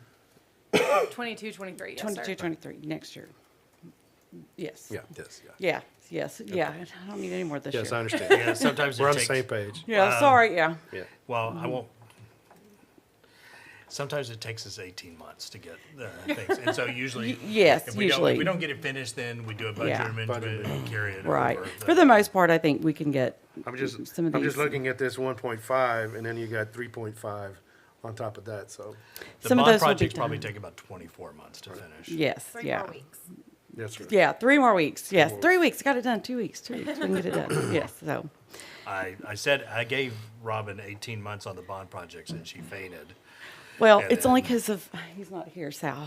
He's gonna, or call him Master Poe, yes. Yeah, but yeah, the restrooms are gonna be the longer, just because of the extent of what we have to put in on those, so. So on the budget here, so you can just explain for the half cent, what we're trying to do again is we're trying to do a blend. We issued $3.5 million for restrooms and playgrounds because we were trying to do everything cash and we just weren't getting caught up. Instead, we were getting further and further behind. So we decided to take the largest expenditures that we had and the ones that seemed to be really, in dire condition, was, the restrooms. And then we did playgrounds as well. And and our issuance was only 10 years. Everything else that we're trying to do in the park recreation is trying to cash flow it. And so what you'll see is her schedule, meeting with the Parks and Recreation, board, is still all these projects trying to cash flow the rest of them out and not do any more debt issuance for a little while. Right. So on this Suggs Field fencing, does that include the road and stuff, Modesto? No, we will get that little part, we'll get that this year. Yes, that is on the plan, so I've already been working with Sabrina on some of those too. So we're trying to get the company in to do that. So that little part will be done. This is just strictly the fencing around that park is, I couldn't tell you how old. We have replaced some just to make repairs here and there. And then, of course, we had an incident earlier this year. We had to replace one section, but it's in pretty bad shape. So, yeah, that's just the fencing. Thank you. What were your miscellaneous golf course repairs? For the golf course, a lot of that, sometimes it just depends on, things that come up. Just to try to keep up with the wear and tear of the facility itself, the clubhouse and the grounds. Some of this is the lake aeration, dehumidification, they do things on the grounds. Again, sometimes they put a list of projects in, and some things do move up. So for next year, they were looking at trying to do some roof repairs on the clubhouse itself because the roof is aging, lake aeration, the footbridge to the hole number 1. And they were looking at doing some deck conversions and stuff for some of the, they were doing other parties and different things like that. So before COVID, they were actually even doing this for like private rental things. It's beautiful property. So they had started doing a few On page things. 89 in your packet, Yes. gives you a list of the. Yeah. Is that the ones that are being proposed for next year under Yeah, the yes. 120? Yes. And it got kind of messed up when it went to the PDF. So some of these, it looks, So it's yeah. restaying the clubhouse. That's, Or is that, or is that, Is that the 120? The That top would- 5.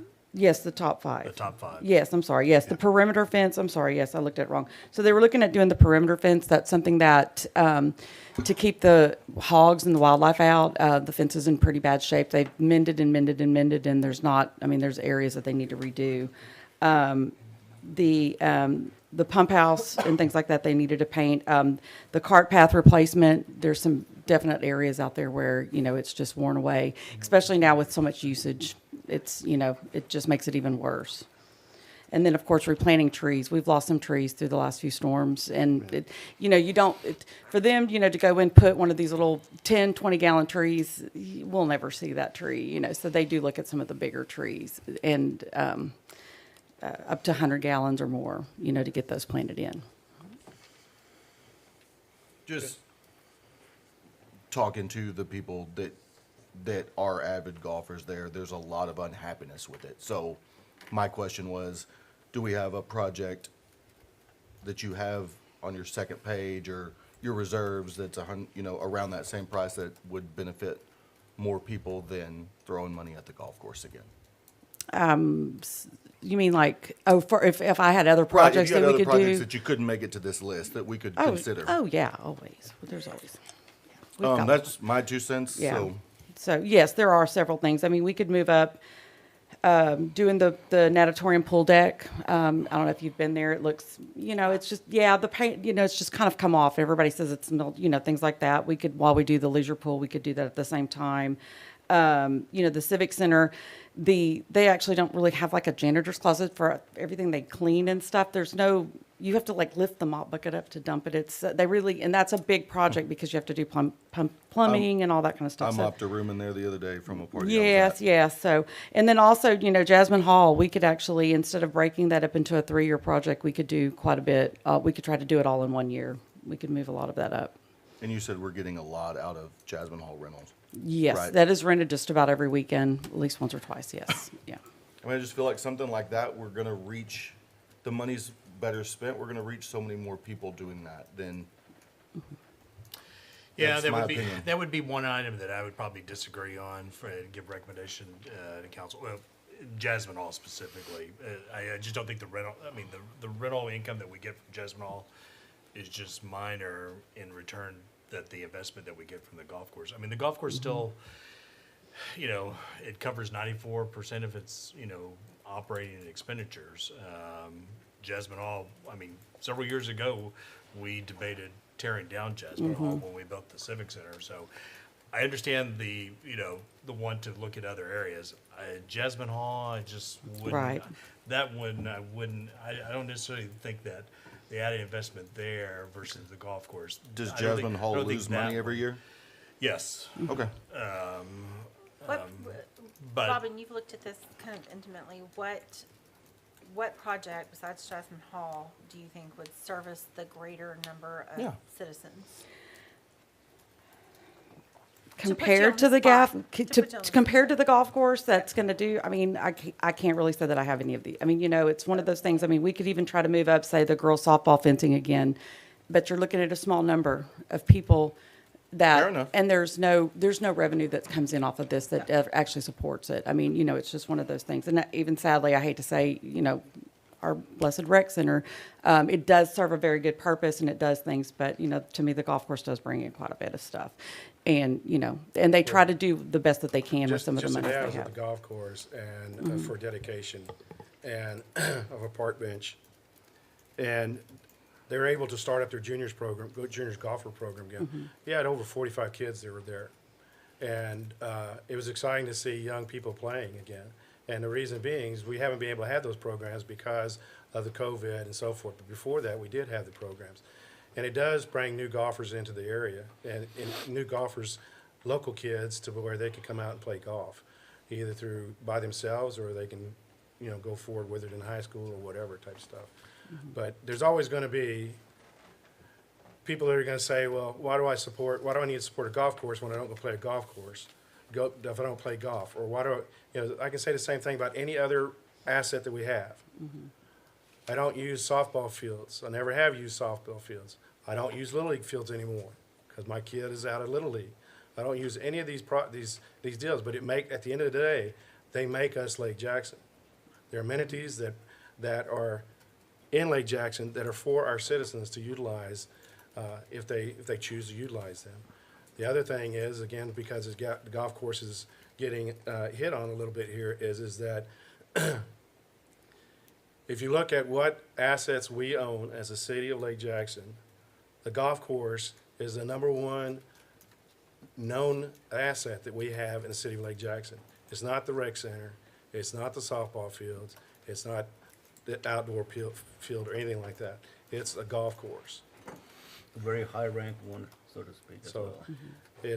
it is one of our only assets that almost pays for itself. Yeah, from a staff perspective, we tried to be neutral on the facilities. I mean, so we're probably not looking at the return on the number of patrons who use it or anything, because we probably put a lot in the rec center. We're just looking at, you know, and making a recommendation on you. Here's what we think to take care of the asset so it Right. doesn't erode. Right. And stuff, because council, you know, and the communities invest in these assets, so we get Robin gets recommendations from all of the staff, and we're just trying to keep the facilities up. Could we spend $10 million? Robin could spend $10 million Yes. tomorrow. Yes. And And so we try yeah. to take our best, guess at, okay, here's the base level of what, we think we need to do to keep, the assets up. And so, I don't know if sometimes we don't really look at how many people are going through the turnstile of the rec center or how many people are going through the turnstile of the civic center or the golf course. It's just looking at it as, this item needs to be repaired. Right. And- Yeah, because at the end of the day, what you're looking at is you have an asset, you have a city asset, and what do we need to keep it, maintain it, is what you're looking at. Right, and to keep it, to where we're not gonna come back and say, okay, now I need 600 something, for other things too. So we do try to keep them in, From letting the problems go too long. right, yes, and if you let those things go, so. Okay? So, any other discussion on this item? So you're wanting, we have to do approval on this? You do. Take it. If you guys agree with this list, it would then go to LJDC. LJDC's purpose is not to change the list or add to the list. Theirs is to then have a public hearing on the list, and then they agree that they're really looking at the budget and looking to see if the half-cent budget can afford, these projects as a cash basis. If they say yes, then it goes the budget process back to council. If they say no, we think you've bitten off, too much, then they make a recommendation, says we think the fund can only do, 1.2 million. Then council goes back and says, well, you know, they either accept that recommendation and make changes, or say, no, we thank you for being, you know, conservative, but we think you can afford. But they don't pick and choose the projects. Council picks and chooses the project. But then it goes back to you, and then it goes through the budget process, and then you have your own public hearing during the budget process as part of the overall budget. So this list will basically go through 2 separate public hearings. It will, and possibly, one project will go through 3. Yeah. Anything over Yeah. 500,000 has to have two public hearings. The lovely boy. Okay. So I need a motion on this item. I'll move to approve sending the following projects to LJDC for approval as listed there in agenda item 4. I need a second. I'll second that. Any further discussion? All in favor, say aye. Aye. Any opposed? All right. Item 5, discuss and consider installing stop or yield signs at Larkspur and Dogwood Street. This was brought to the Traffic Commission by a citizen who stated that he had witnessed and had almost been involved in accidents at this location. If you go along on Dogwood, you'll see that almost every other intersection has either a stop sign, even the ones that are T. So in looking over this, you know, I checked with the police department. There were some accidents in the general area, nothing major, nothing that caused any bodily injury. They're okay with if we want to go ahead and put either a stop sign or a yield sign. The gentleman was just saying that, you know, unfortunately, people aren't really paying attention a lot of times, and they're not giving way to somebody that's coming on. So Dogwood is one of our little bit bigger streets, more used streets versus Larkspur. The recommendation that we had was to go ahead and put stop signs on Larkspurs to stop you there before you cross over. Or you can put a yield sign there, just something to give people a heads up that they want to So they're pay not attention. suggesting a 4-way? No, nothing on Dogwood has a 4-way, and there's really not a need. I don't So think the there's other- enough traffic. Other streets that intersect, you're saying there's a mixture of stop and or yield? Stops. They're on Stops. stops. So to be the same, then it would probably be stop sign. Yeah, I'm surprised that the street's that way. When I looked at it, it's like, how have we gone this long? Yeah, you know, and, That's what I want and to see. Because they're main roads. Larkspur is still, it's a cut through, yeah, yeah. Can you pull up on map? But a similar situation exists in a lot of our streets in Lake Jackson, that we don't have any type of traffic control on a intersecting street. Because in the past, the philosophy was that at any time you come to intersection, you always yield to your right. That's the state, that's what they teach you in your driver's course. Yeah. And so if you're gonna consider this, we ought to consider some of the other streets that require the similar signage. This is from 2008, so apologies. Okay, there we go. I don't think it's changed. it hasn't changed. It's still the same. It rained So though. there's a yield sign though, right there. No? No. What the No. different? Yeah, there is a Is that not a yield sign. yield? Or it No, I might be. think when It looks like it, it's a triangle. Yeah, it's a He's triangle. stating that, Scoot down there. I didn't see anything when I went out there, so. Yeah, I was just thinking, is it maybe it just made, may it have has been out. disappeared. Yeah, I didn't see anything when I was out there, so. There may have been a yield sign there. Or and it maybe I was disappeared. blind. There was one in 2019. There's one on both sides So- of the Yeah, on the other intersection. side as well. Uh, Okay. Or maybe it's on the other side. The other signs It that is, are I can see down it. the street will be stop signs then. See, the Larkspur did not go through before, so now it does. So maybe Oh. there's no yield sign on the other side of Oh, Larkspur. I didn't know Well, that. it's on Okay. both sides. Okay, I Is didn't it? know that Larkspur It is didn't on cut both through all sides. the On way. both sides? Okay. All right. And Sabrina, you're saying when you went out there was no? I don't remember seeing anything out there Modesto, but again, maybe I was Do blind we- that day and just, you know. Do we document where they're supposed to be in some kind of global citywide? No. You got to? Yeah, we're, Well, I remember. I do seeing have a things list like in that the by iWork by system You that have a shows wor- all of our signs, but I don't think that I have one great big map that Because I just documents. looked But all of a it. list, I mean, some sort of indication that. Yes, well, stop signs are approved by ordinance. I mean, a list can be made. Yes, but, Yes. For yield signs, we don't have. And there is one, back in the 70s, we adopted all the signs that existed, and so Including someone yield- typed all those signs into an including yield ordinance. signs? So I haven't read the whole ordinance. I looked at it, I'm like, thank goodness, we adopted these signs. We needed to do that. But it seemed like it was all stops and yields, yes. I was, yeah, I didn't drive out there, but I was looking at, where was it? I was looking at a map, an aerial map, and I didn't see any signage. So I drive through there quite often, but I do not pay attention because. Because you're always- blowing through the See, intersection. because you're blowing through the I intersection. always yield to my right. follows sign the there or not. default That's common rules. practice, so. Sure, the reason I'm asking is, I mean, I know you need an ordinance for a stop sign. Do you need an ordinance for a yield sign? Yes. You do. City council either approves all of this or they delegate it to a traffic engineer. So city council would have approved this. I'm gonna check the big list, and if it's not on there, I'll write, I don't know.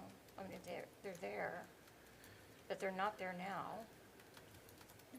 If Maybe I go we should back out there double and check, they that. might be there. Like I said, I just, A lot of times I don't remember somebody hits seeing them, them. knocks them over, Or they do never y'all, get put do y'all back just up, want a so. stop take a sign field to trip after replace this it, meeting. to replace the yields anyway? Yeah, we could pass tonight to, if there's yield signs there, replace them with stop. If there's no sign there, put stop. All right, I'll just do an ordinance for stops. Okay, so you're bringing an ordinance back to us for stop, and by, then Yes. We'll know what it somebody can looks drive by there. 'Cause- I'll go double check. I live out in the area. Okay. All right, so we done with that one? So Yes. we move on So to next meeting, we'll come back with a ordinance ordinance for first. stop signs. Yep.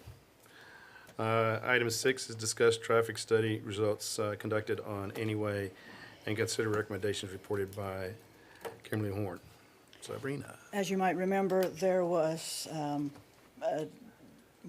if you heard from before, there was a discussion brought up that there were several citizens on Anyway stating that there was a speeding problem going on. What brought this up is there was a wreck around the Staghorn Court area, and the gentleman who is, I believe, newly moved in, was bringing this to our attention. He came to traffic several times, so we did go ahead and have Kimberly Horn, a traffic engineer, go ahead and look at the area. We had done speed studies ourselves and had not seen an actionable item based on the speeding.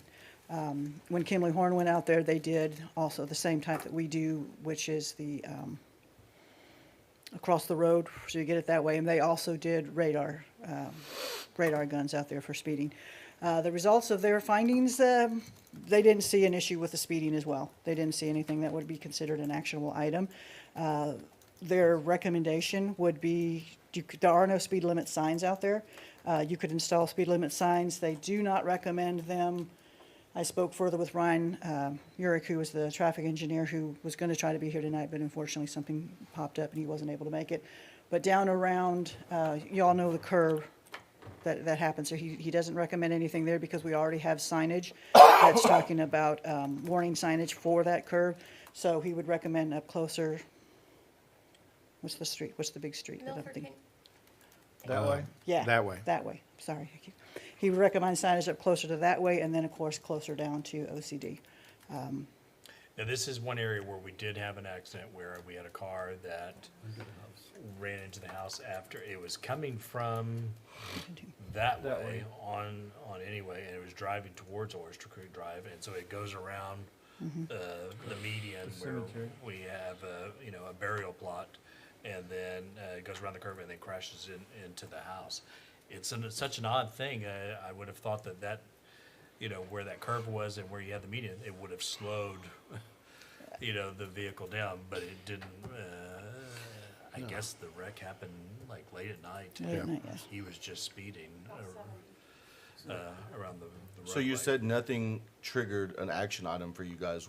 Where is your line that would trigger an action item for you? You have to have a certain percentage of 5 miles and above on the speeding, and we didn't have that. 85th percentile. Yeah, 85th percentile, and we didn't go over that. So that's why we say that it doesn't trigger an actionable item for us.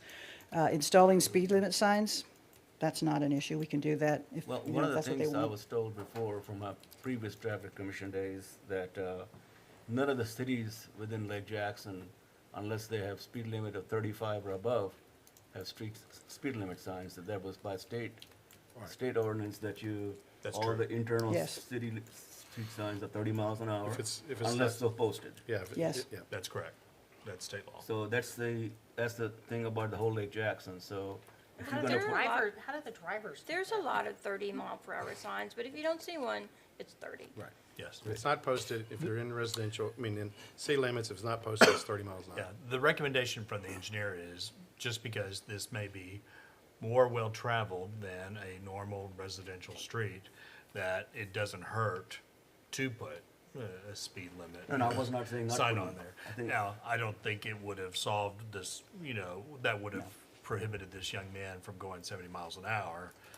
But the overall average speed is just not high enough to trigger, from the engineer's perspective, to look at other suggestions. The reason why we hired the engineer is because we have looked internally and, of what to do, and we've come up short with, okay, what do you grab out of the toolbox to slow speed down? This is one stretch of street where I would not recommend putting speed humps on because it's so heavily traveled. It almost serves as a little minor collector. Where maybe on a residential street where it's short and stuff, that's a possibility. But on this one, being it has such a large collection of vehicles, I just don't know the speed humps And they It's a didn't problem recommend- for EMS and fire, wasn't it? is the other one. I think Yeah. one of the contributing things on reason. this one, when you drive the street, is that no one parks on it. Yeah. All of the lots on this stretch are very deep, have, long driveways. So when you drive down, I used to live in the area, right off this, just right north of where the accident happened, and is that you just don't really see anybody park on the streets, and so it's a straightway. Yeah, once you clear that curve headed toward 2004, I mean, I work this area when I'm in my police car, and it's insane what you can get. I mean, just looking at your data, I realize you said it didn't hit your data point, but there's a substantial amount in the 50 mile an hour range, and that kid that night was above 70. So I realize that we don't want to go in and put speed bumps everywhere over the city. I get that, but we put speed bumps in front of the old mayor's house. So Why do you put it that way? we did. We put it. But it wasn't on because the mayor Walnut. requested. I didn't say that Okay, at all. I said that's where we put them, on Walnut. right. So Walnut did not have a car drive into somebody's house. Here we did. Was the point I was making. Yeah, and that's probably one of the reasons why we hired the engineer, is that, because we just didn't really know, if even like where we put the speed up, was it the right thing to do? And it may not We- have been. We used it as a test case. So we thought, okay, because we do get several requests, please help us with the speeding on that. And so we used this example, says, we have nobody on staff who's a traffic engineer. And so, in this one, I was particularly concerned with, of just overreacting and putting something up that we didn't know if it was safe or not. So I said, okay, let's hire an engineer and get their best advice on what to do, because I didn't want to put something and then it has an adverse reaction. So that's why we hired Kimberly Horn. But at this stage, right now, on his professional recommendation is just the speed signs. So, Mr. Mayor, if I can finish what I was trying to say before. So, we don't have street signs indicating 30 miles an hour in all our residential streets. It would help us to install these signs, so to remind people, because they're all coming off of 35 mile an hour speed zones or 55 mile an hour, that they need to slow down to 30 miles an hour. So that's what I was trying to get at. So I'm agreeing with that installing a couple of 30 mile an hour speed limit signs may actually help traffic on this street. And if that doesn't work, we ought to look at some other options. But I see what Councilman Blanchard is saying, that, we gotta have something, because it only takes one car to speed 70 miles an hour to cause a problem. And average sometimes can be devious, because it's also monitoring the garbage truck going down twice a week on the same street. This brings the average down, going 15 miles an hour. So Well, and past that, you had 3 points of measurement, right? The furthest north point of measurement on any way is right after that curve. Right after that curve is where all the kids would just nail it right there. And I'm speaking from experience. I run that area for this reason. So, just my opinion. It sounds like everybody's in agreement, we probably should put some speed limit signs on this road. Absolutely. Yeah, the only other thing that we can ask, even though their data doesn't show it, is we can go back and ask the engineer if it was above the 85th percentile, what would they recommend? We never got that far. We haven't paid for that. That would be another expense. You know, if there were, you know, I mean, let's say, you know, the 85th percentile was, you know, 5 miles and over the speed limit. Okay, what would be the next step? What would you recommend to slow down the speed? We haven't had the conversation with them.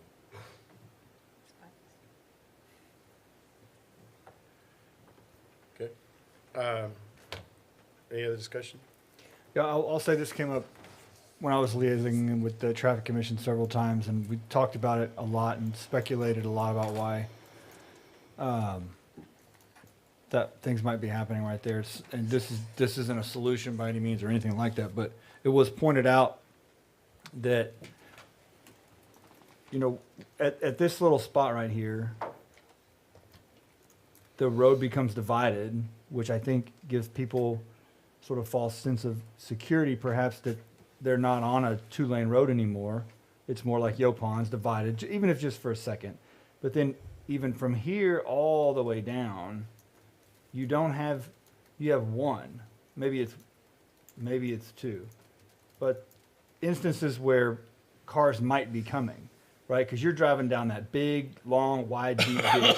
You're on the, I guess this would be south. So you're on the southbound lane, you're coming this way. And from your right, there's very little chance mathematically that somebody's going to come into your lane from the right-hand side.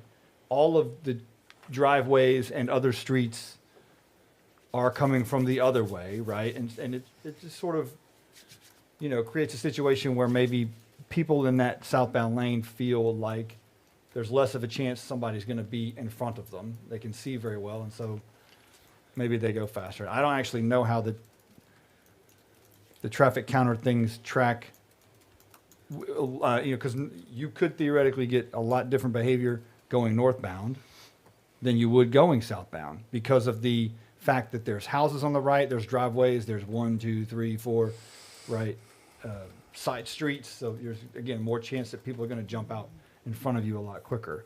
And I don't know if they take that into account or what, but that was some other things that got brought up. And then, of course, this is a way.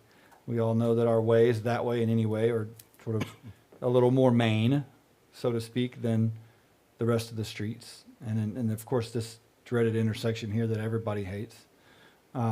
A way to get here quicker from all of this area than going down this and going out. So, I don't know what like I said, not a solution or anything, but just some observations and discussions that we were having in the traffic commission about what might be causing some of these problems. And then we looked at the data.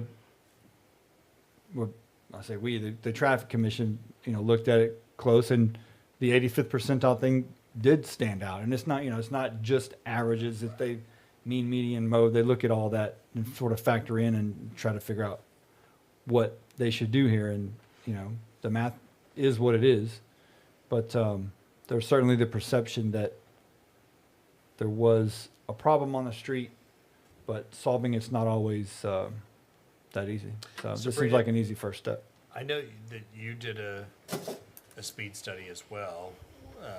Did it agree with the, Yes, with theirs as well? yes. Mm-hmm. It was the exact same almost. It was almost the same? And Yeah. we had patrol, Lieutenant Cronies had patrol out there at certain hours as well. So And what did they see?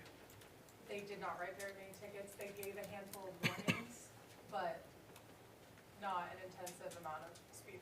And I get that, but that was, we had to do something. That was a knee-jerk reaction that they set police officers on motorcycles out there standing with a radar gun. Nobody is gonna is gonna drive fast past that in the middle of the day. So, I hear you, but you gotta understand what we did, and you're not gonna get exactly what's going on at 2 or 3 o'clock in the morning, and that's when this accident happened, was somewhere like 2 o'clock in the morning. But another contributing factor on this anyway, being a heavy traffic area, the reason people travel that is they're going down that way and turning left to go to the mall. That area from that way to 288, 332, it gets so jammed up. So they'd rather come down anyway than they can sneak in quicker into the traffic going to the mall than Right. waiting in the line coming. Yeah, to the- so they have, you're right, I mean, yes. So obviously OCD backs up way past, and so if they can cut off any amount of time on OCD by just getting here, that's why they choose to go that direction. Yep. Yeah. Okay, so we have a recommendation, and we needed to make a decision on if we want to move forward with the recommendation. So, I'll take a motion on this item. I move for approval to install speed limit signs on this section of the road as recommended. Second. Any further discussion? Sure. Come on up. Yes, sir. You need to give your name and address. Pointer? My name is Jeff Dodson. I live at 223 anyway, right there in the middle. Okay. That is where the speed starts. Excuse me. Either way, when they come, that island right there, that's a slow one. That slows them down. Right. That company that was here monitoring it, I seen them sitting there. They were sitting at Staghorn. They never once went up on anyway where the speeding is. They run up and just this Saturday, I seen a blue sport bike motorcycle running up and down there. Whenever he got past my house, he was doing probably at least 40, 45. When he saw that speed trailer, it was a contest from there on. He just, because you could hear him wrap that bike up. Went back, come back, and he passed a black SUV. That part of it anyway is the bad part. A speed limit sign, it's all houses on either way. Speed limit sign, they're not gonna pay attention to that either. So, I mean, I don't, What do you think would work? a speed bump sign, there's, right where they're gonna put a sign, little hump just to slow people down. I don't mean those big ones like on Walnut, just one that'll slow people down. Because you hit that hard enough, it'll get your attention. There's people that live, I stopped the cook from Chili's, one morning when I first came to work for Precinct 1. He went down 46 miles an hour down anyway, because he wasn't paying attention. He lives over back around Weesatch or something like that, comes through, just like he said, it's a shortcut. They don't want to mess with the light that way in Oyster Creek. So they hit the shortcut right there. That is a speed trap, that is a raceway right there. I sit there and watch it every weekend. I'm at work during the day, and there's kids, there's more and more kids moving into the neighborhood. Across the street, 2 houses down, they have little kids that play in the front yard. But the lady across the street won't allow them to play outside unless she's outside with them. It's getting worse and worse. You can sit there and watch them almost every day, 40 miles an hour, 45 miles an hour up and down that road. If they would have come and sat there by my house where they're gonna put the speed limit sign, they'd have got a little different readings. Okay. That's just my Yeah, opinion. all right, thank you. All right, so we have a motion and a second. Any further discussion? Can we, if that's all that we're going to do at this point, can we have a caveat in your motion that we will follow up and have, take a look at, did your speed limit signs do anything? Yeah, I think that's a good idea. I think, Because if they didn't, we need to move to yeah, another I think step. Councilman Blanchard, what we could do is come back 6 months and do another speed study, possibly change it and look at a different area north there and see and compare and see if it's had any effect or if it's had a positive effect, or see if we measured in, not the right location, that was a better location. So I think that's an excellent idea to come back in 6 months. I think and- 6 months is a long time. I would recommend a quarter. I like that. A quarter. 6 months is a long time. So 3 months? So I'll move, Better. rephrase my motion to add for traffic commission to reevaluate in 3 months and see if that has any improvement in traffic. Okay, so we have an amended motion to put the speed limit signs in and then return and redo the study. Do you want an in-house study or have, Probably in-house study. Yeah, since the let's, numbers yeah, came- there's no sense in, spending money. right. Okay. okay, do an in-house study on speed in 3 months? Sabrina, do we still have the flashing sign up? Yeah, it's still there? Is it still there? Yeah, I would say it needs to come down, because that will, you're really measuring the success of the signs and not the speed flashing sign. So as soon as we get those signs up, that needs to come down, and then we'll measure in 3 months. Okay, so we'll remeasure in 3 months after we know the signs are up. All in favor, say aye. Aye. Any opposed? All right, move on to item 7, discuss and consider recycling program options. At your last meeting, Councilman Blanchard asked, had staff looked at what the cost savings would be if we stopped recycling. And we really had not looked at that. That was not a charge that we had given New Gen Strategies to do. Ours was more of looking at how to save recycling.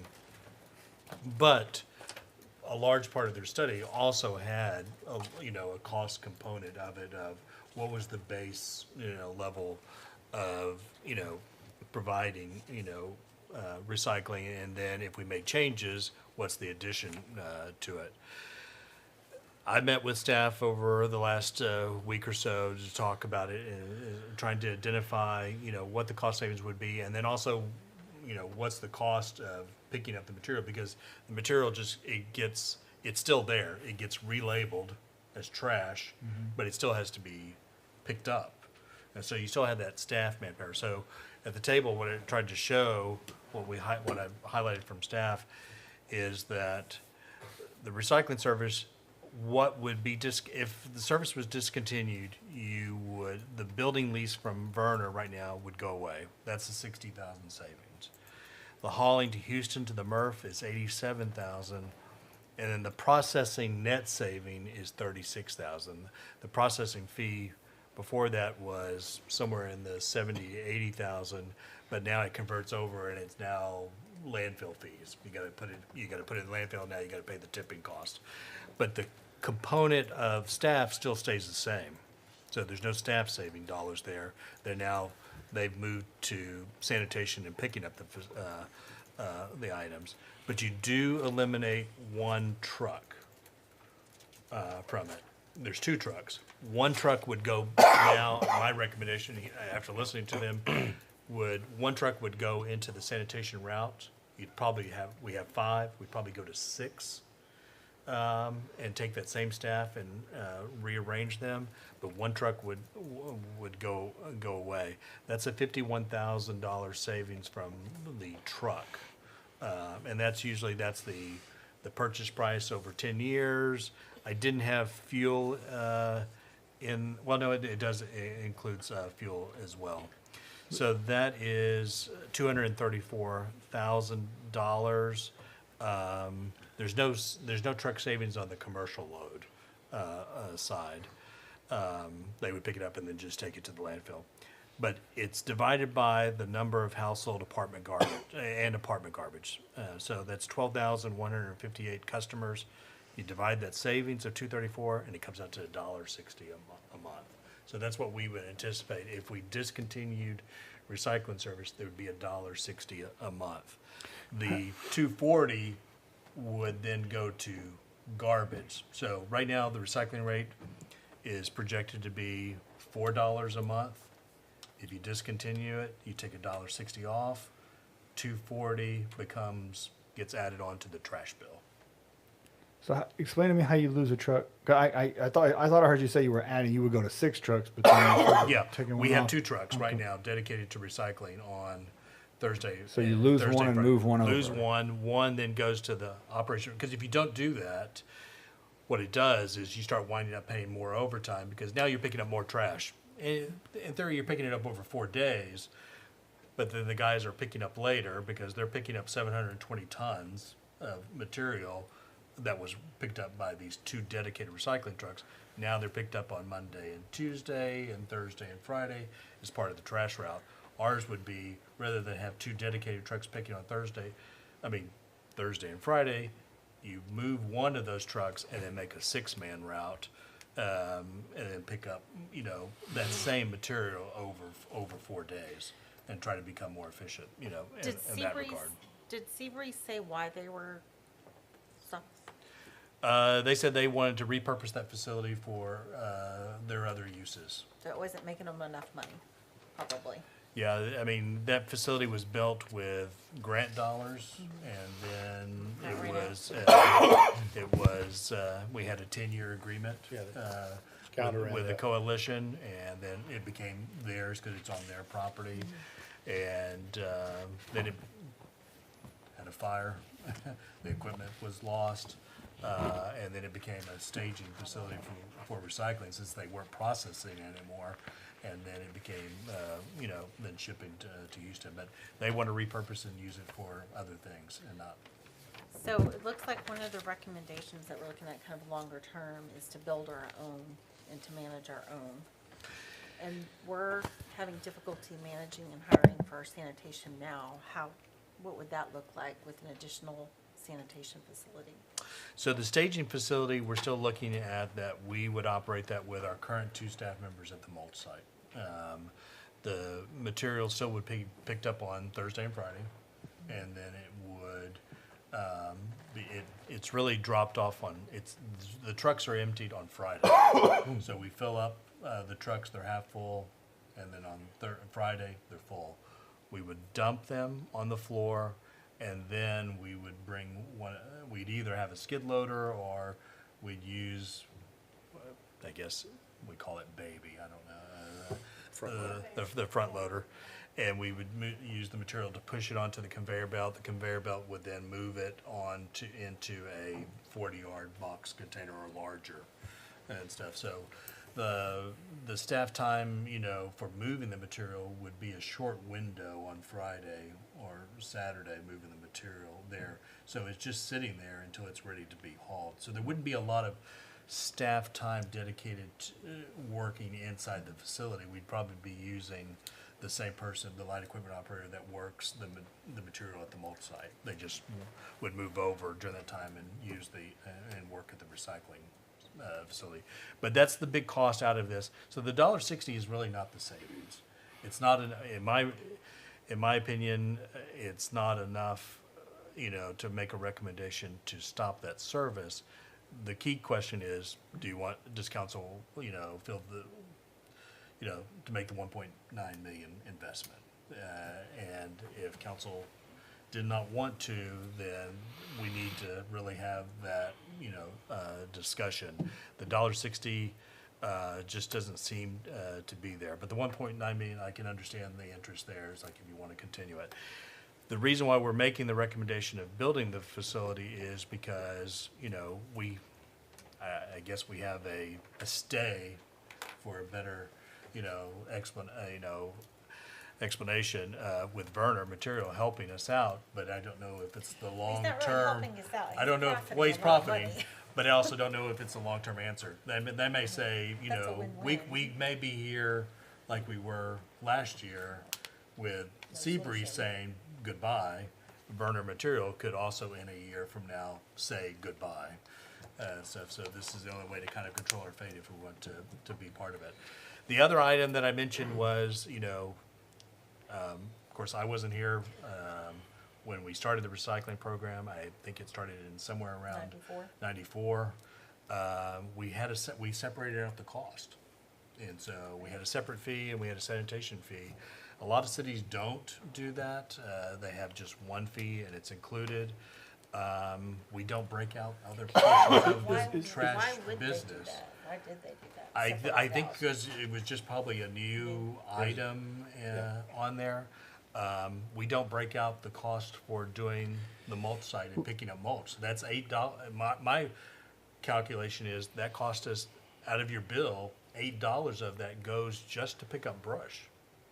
$3.60 just goes to pick up bulky trash. And so we kind of put a target on recycling by saying it's, $4, but we don't put a target on other portions. Picking up the garbage portion is actually one of the more affordable components. Picking up brush is large, bulky trash has a cost component, but we don't break it out. But for some reason, we broke this one out and everybody sees, Well, it's probably because it was cost. a new service. That's the only reason I can guess. I hadn't had a conversation with Bill when they started it, but yeah, by us breaking it out, it's, it does highlight it. So let me ask you a question. Sorry, you had something? So before we started the recycling program, used to be that where our mulch site is, that people took their recyclables to that. They took their oil and they took their recycles and dropped off there. So is there something that we could do if we decided not to do the recycling program? That then you don't need a transfer station because you already have people putting their recyclables in a container that you don't have to dump and repackage. It would be already in a what they call a hopper. It is. It's not covered, but But you could put a cover to one there that you could cover it. you would save the cost of building the staging facility. I don't think you would not cut the cost in any of the operational cost. Because we're filling up two 30-yard containers right now. Now, we are taking that to Seabreeze and that gets repackaged. But if we just took those two containers and said, we're not gonna pick up recycling at the doorstep, and we're just gonna put another container, and maybe, another 30-yard, if 40, I don't know if we can deliver a 40. We can't. We would negate any savings in hauling. The hauling cost would be the same hauling from that site. But So save there's, $1.9 million to it would save you the 1.9, but it would not save you, the rate would not go away. It'd just be reconfigured. The reason why Newgen recommended the cover is that you really want to protect the material and keep it, as clean as possible, especially the cardboard. If we were going to go just to collecting, at the site and blue bag, then I would recommend to get away with cardboard. Because it's just hard you start spoiling the material, not keeping it dry. But isn't that the most Cardboard is the most, profitable recyclable material these days? One of the questions that was asked, that why don't we do that? Because some people said they don't recycle, so. Yeah, why I was gonna say, I would assume that utilization would be so low that having something like that where you had to go take it, it would be the same financially as canceling it altogether. Yeah. But people who want to recycle can still recycle. People who don't want to recycle, then they don't have to recycle. My preference would be to stop collecting recyclables at the mulch site, because you have a way to pick it up at the curb. It is problematic, picking it up at the mulch site, collecting it at the mulch site, and then, hauling that as well. We've given them kind of, two ways. But, if you stop, if you are still collecting it at the mulch site and you go away from the curbside, it just doesn't seem like the savings is there, because you're still having to ship those two containers every week at $600 a pop. when we talk to specialists in this field, in the industry, not just local people, but their one comment was, we talked about that, is can we just cut costs and do away with curbside and go to a recycle facility where people just drop the stuff off? And they said that in their studies and in actual data shows that your recycling falls off because people don't want to make that extra trip to go drop off their recycles. You got your diehards that will go do that, but then you got the ones that are on the fence that said, hey, if you can pick it up by curbside, I'll still do it. The other thing is you have another group of people that says, well, if you can guarantee that it's going to go to recycle, well, then I'll start recycling. And one thing we've learned out of this process is as we've gone through this and we've made the connections, is that the processes we're talking about, be it either through Werner or through us taking it in-house, is that we can almost guarantee that if it's picked up off your curb in a blue bag, it will go to a recycler and it will be recycled, unless it's contaminated. So you can't, whenever you went to Seabreeze and stuff, it could have been, you don't know if it all got recycled. I can guarantee you that you can't say that it got all recycled, because it was up to that operator that day did I want to spend my time putting it on this conveyor and into a truck, or I can just say it's contaminated, ship it to the landfill and make more money off of it, because then they charge us extra for landfilling. So now we do know that, because we have control over it, you know. We have control of the recycle. Yeah, building the facility, the $60,000 lease component goes away. But again, staff can't promise, hauling costs they'll never be lower than they are now. They'll go up. The processing, fee will go up. And you still have the component of, issuing debt for the building or using ARP funds as well. And that's going to be my proposal probably if we get a second tranche in there, is that, we use that money, for the recycling. And I know that's a hard pill to swallow. But again, if council does not want to spend, the money on that, then, staff needs to know pretty soon. Right now, we have, a contract with Werner, and we can continue for the next 30 years with them, or it could be a year from now, and they may say no. And again, even if Werner decided to say no, it doesn't mean that recycling has to go away. There are other options that you can do that just involves more transportation. Or is there's different companies, right? The city of Alvin's using a different company. The city of Angleton's using a different company. The city of Freeport just did away with recycling. I called them all today to ask. Yeah, Angleton's an odd one because the company that is kicking us out collects their Right. recycling. So I don't know what they're going to do. So there's a contract changes. Yeah, there's just a Angleton, ton of different options. but they're under contract with them. I don't know. We could go out for bid for recycling and see. I don't versus sanitation. I mean, I don't know if they would. I'd rather do that than build a building. I don't know if they would bid on it if it was just one component. Usually garbage companies like to bid on everything because then they can spread the rates around for items, and most of the time they hit the commercial accounts harder than they do on the residential side because they know that's what cities are sensitive to.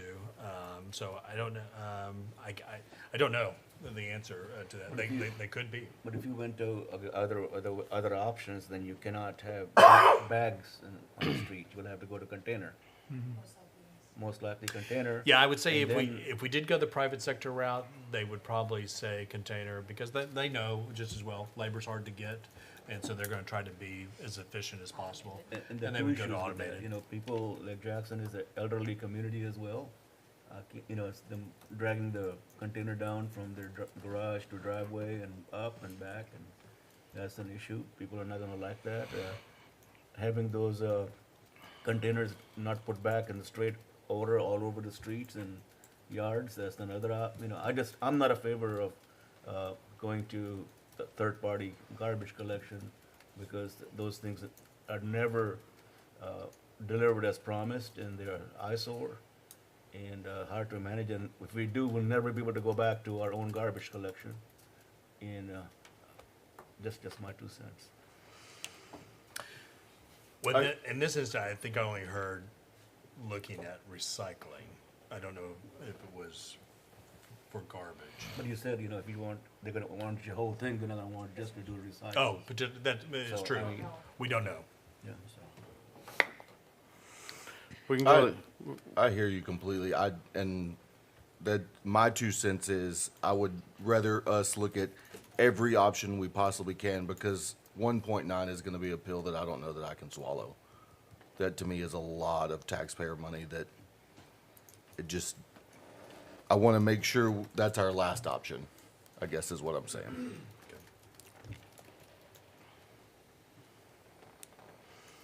okay, anything else? All right, so we'll move on to item 8, and we'll do, discuss and consider the purchase of a new computer and streaming equipment for, from Swagat, using the PEG funds in the amount not to exceed $49,000. Sally? Yes, well, this item, can y'all hear me? Yep. Can you hear me? This item we brought to the strategic planning. This was one of the items under the communication, was to improve our streaming process.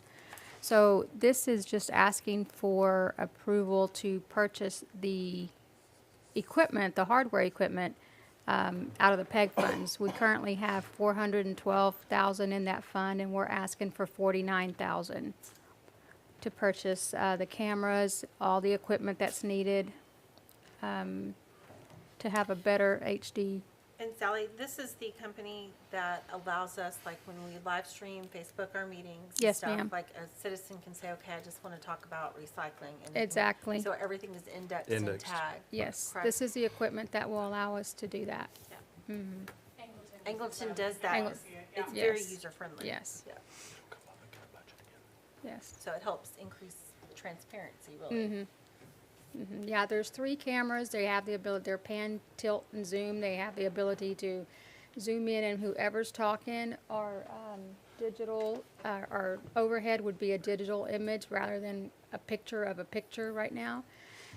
So it's a very good quality, and there's 24-hour support. Swagat is very well known for this. They do this for a lot of municipalities and government agencies and just different school boards. And Any other questions on this one? If not, I'll take a motion. Mayor, I'll make a motion to consider the purchase of new computer stream equipment from Swagat using PEG funds in an amount not to exceed $49,000. Okay. I'll And- second that. All right. Motion and a second. Any further discussion? Any comments? All right.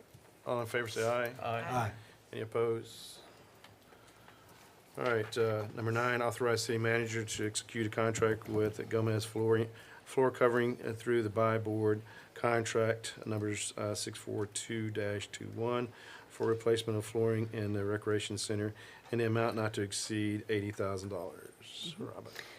This is a budgeted item through the half-cent sales tax, so, from last year. This is the same company that did the library. They did a great job over there. It looks awesome. And they came in, you can see, way a little bit under budget, so, and we're getting a lot more for, than we were hoping to get. You know, we were hoping to get all this, but we didn't think we would get it, so they came in really good. Any questions on any of the flooring we're getting? Anything? Okay, I need a motion.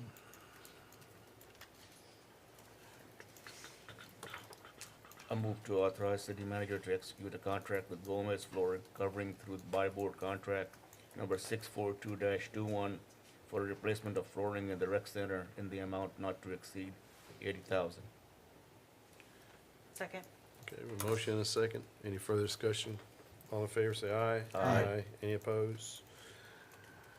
Authorize city manager to execute a contract with Fun Abound for new playground equipment at Pecan Park through the buy board contract 592-19 in the amount not to exceed $135,885. So this is one of the first playground replacements that we're doing through the bonds that we've done. This is Pecan Park. The reason this park was chose first is the playground equipment is in very bad shape. I mean, it needs to come down as soon as possible. And we we've been trying to keep it usable until we could get it replaced. So, if in there, if you look, there are some pictures. The pictures don't do the playground justice. It's really hard to see, when the pictures come through. So what we've kind of look at is what we're looking for the elements of what each playground's going to bring. And I know the mayor had brought something about, the citizens looking for an inclusive playground. These playgrounds are inclusive, but when we talk about inclusive, one of the things with that is that it's not something that's just all accessible.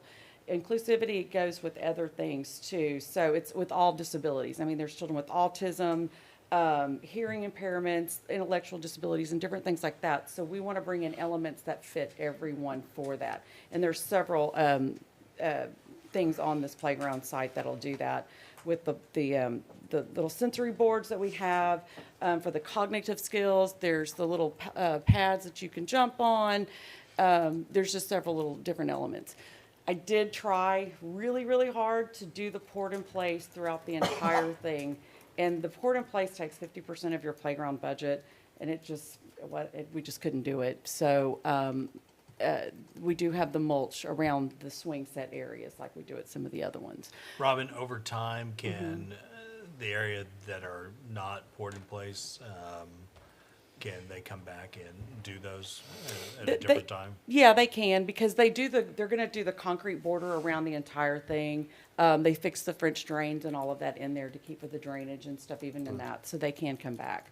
Would it be the same price as what if we did it now? Right. Probably not, but it was going to cost us $20,000 more. And we did budget $135,000 for this playground, and I'm $885 over. So in order to kind of get that, we would really have to knock some elements out of what this is. So, some of the other, like I said too, some of the other bigger playgrounds, those are areas that, that where you can come and park actually. This is a neighborhood park, one of the little pocket parks. There's no parking there. So I really do want to try to make sure we can keep the funds, so when we do like Jasmine and Dunbar, those are two that, we can actually get that in there and, be able to bring And those if you get elements. a chance, go to, I think. Key Club, Key yes, Club is it'd be probably a very. Very similar. This actually has a few more features to it than Key Club does too. So yes, and I did take some pictures here. I sent them late, just to see. But if you want to see that, I can send you those pictures and stuff and some other things on what it offers. So. Is the canopy, is that a synthetic, or that's not a cotton or fabric, is it? I believe it's the canvas one that comes. Canvas. They have the little canvas, yeah. Which those, it just depends on where you have them at, but, the canvas has always done really good. It's the other, like, if you look at like the ball fields and stuff, like Little League especially, Those the nylons. canvas wasn't really the problem. It's kind of the pillars. Yeah, those are the problems. Yeah. So that have done that. So, but I figured we are going to try to move it up a little bit from where this location is, and which it's still kind of in the sun. So I think that just really helps with the kids. But be able to get the sidewalk go. So it will be an ADA sidewalk that goes to that playground and everything. Okay. All right, any other questions on this? Now I'll take a motion. Mayor, I'll make a motion to authorize city manager to execute a contract with Fund of Bounds for new playground equipment at Pecan Park through buy board contract number 592-19 in an amount not to exceed $135,885. Second. Motion and a second. Any further discussion? All in favor, say aye. Aye. Any opposed? All right, fun stuff. Discuss CIP. Tonight, I'm gonna start with the general projects fund. We're gonna focus discussion on the utility projects fund, but I wanted you to see an updated general projects fund proposed project list because it has slightly changed from the last time we presented this to you. So if you'll all pull up this one with the green on it first, I'm just gonna hit those and then we'll switch into utility fund. Okay. So the major changes, we added 2 items. If you look, 42,000, they are organized by price. We added a Vistacom system. This is for the police department. We also added, at the very bottom, $8,000 for a sign machine for the traffic shop. These were 2 items that were originally going to be funded by equipment replacement. However, it was brought to our attention that there was a vehicle within the police department that had priority over these two items. So what I did so that we could fund that vehicle, which was about 50,000, we took these two items and moved them to this CIP list. I was able to fit it within the same budget that you saw last time by removing 20,000 from the fire station #1 repair project. Originally, he had only asked for 160,000. I gave him more as a bit of a cushion. 20,000 is sufficient as far as contingency goes. So he just won't be able to do any additional things. Will Amos, he did agree to this, our fire marshal. The other thing, you'll see we took off 25,000 from the scanning have a permanent. choice. I don't know. He agreed. I asked nicely. I saw him crying when he came out of Megan's office, but I guess he agreed. The other one is actually Sally's area of expertise, the scanning permanent records. So originally, she had asked for 50,000 up front. We are going to split that into 2 years because it's unrealistic to think she'll spend 50,000 in 1 year. What we usually do with this is, a couple years ago, a council funded 50,000, similar to what we were asking for this year, and then she uses that for multiple years. So we played smart puzzle, and she will get 25,000, 22, 23, and then the following year, we're gonna ask for that other 25 for her. She may need more in the following years, which is why you'll see a filler there, in, future years. But 25, she believes she can get everything done the next year or two with that amount, so I did ask her nicely as well. Sally. So you're saying that you put enough swag in these things, the council can cut 20% off everything and you still be okay? No, That's what I'm hearing. I had to get really creative to do this. That's not what I heard. Well, so these two items were high priority for our departments, but we have a CID vehicle that one of our detectives, so we have 4 CID vehicles that 8 detectives share. One of them currently, anytime they drive it a far distance, it has to be towed back to the police department. We were not aware of this when we were allocating equipment replacement funds, so once it got brought to our attention, the money had already been proposed allocated. So I had to get creative.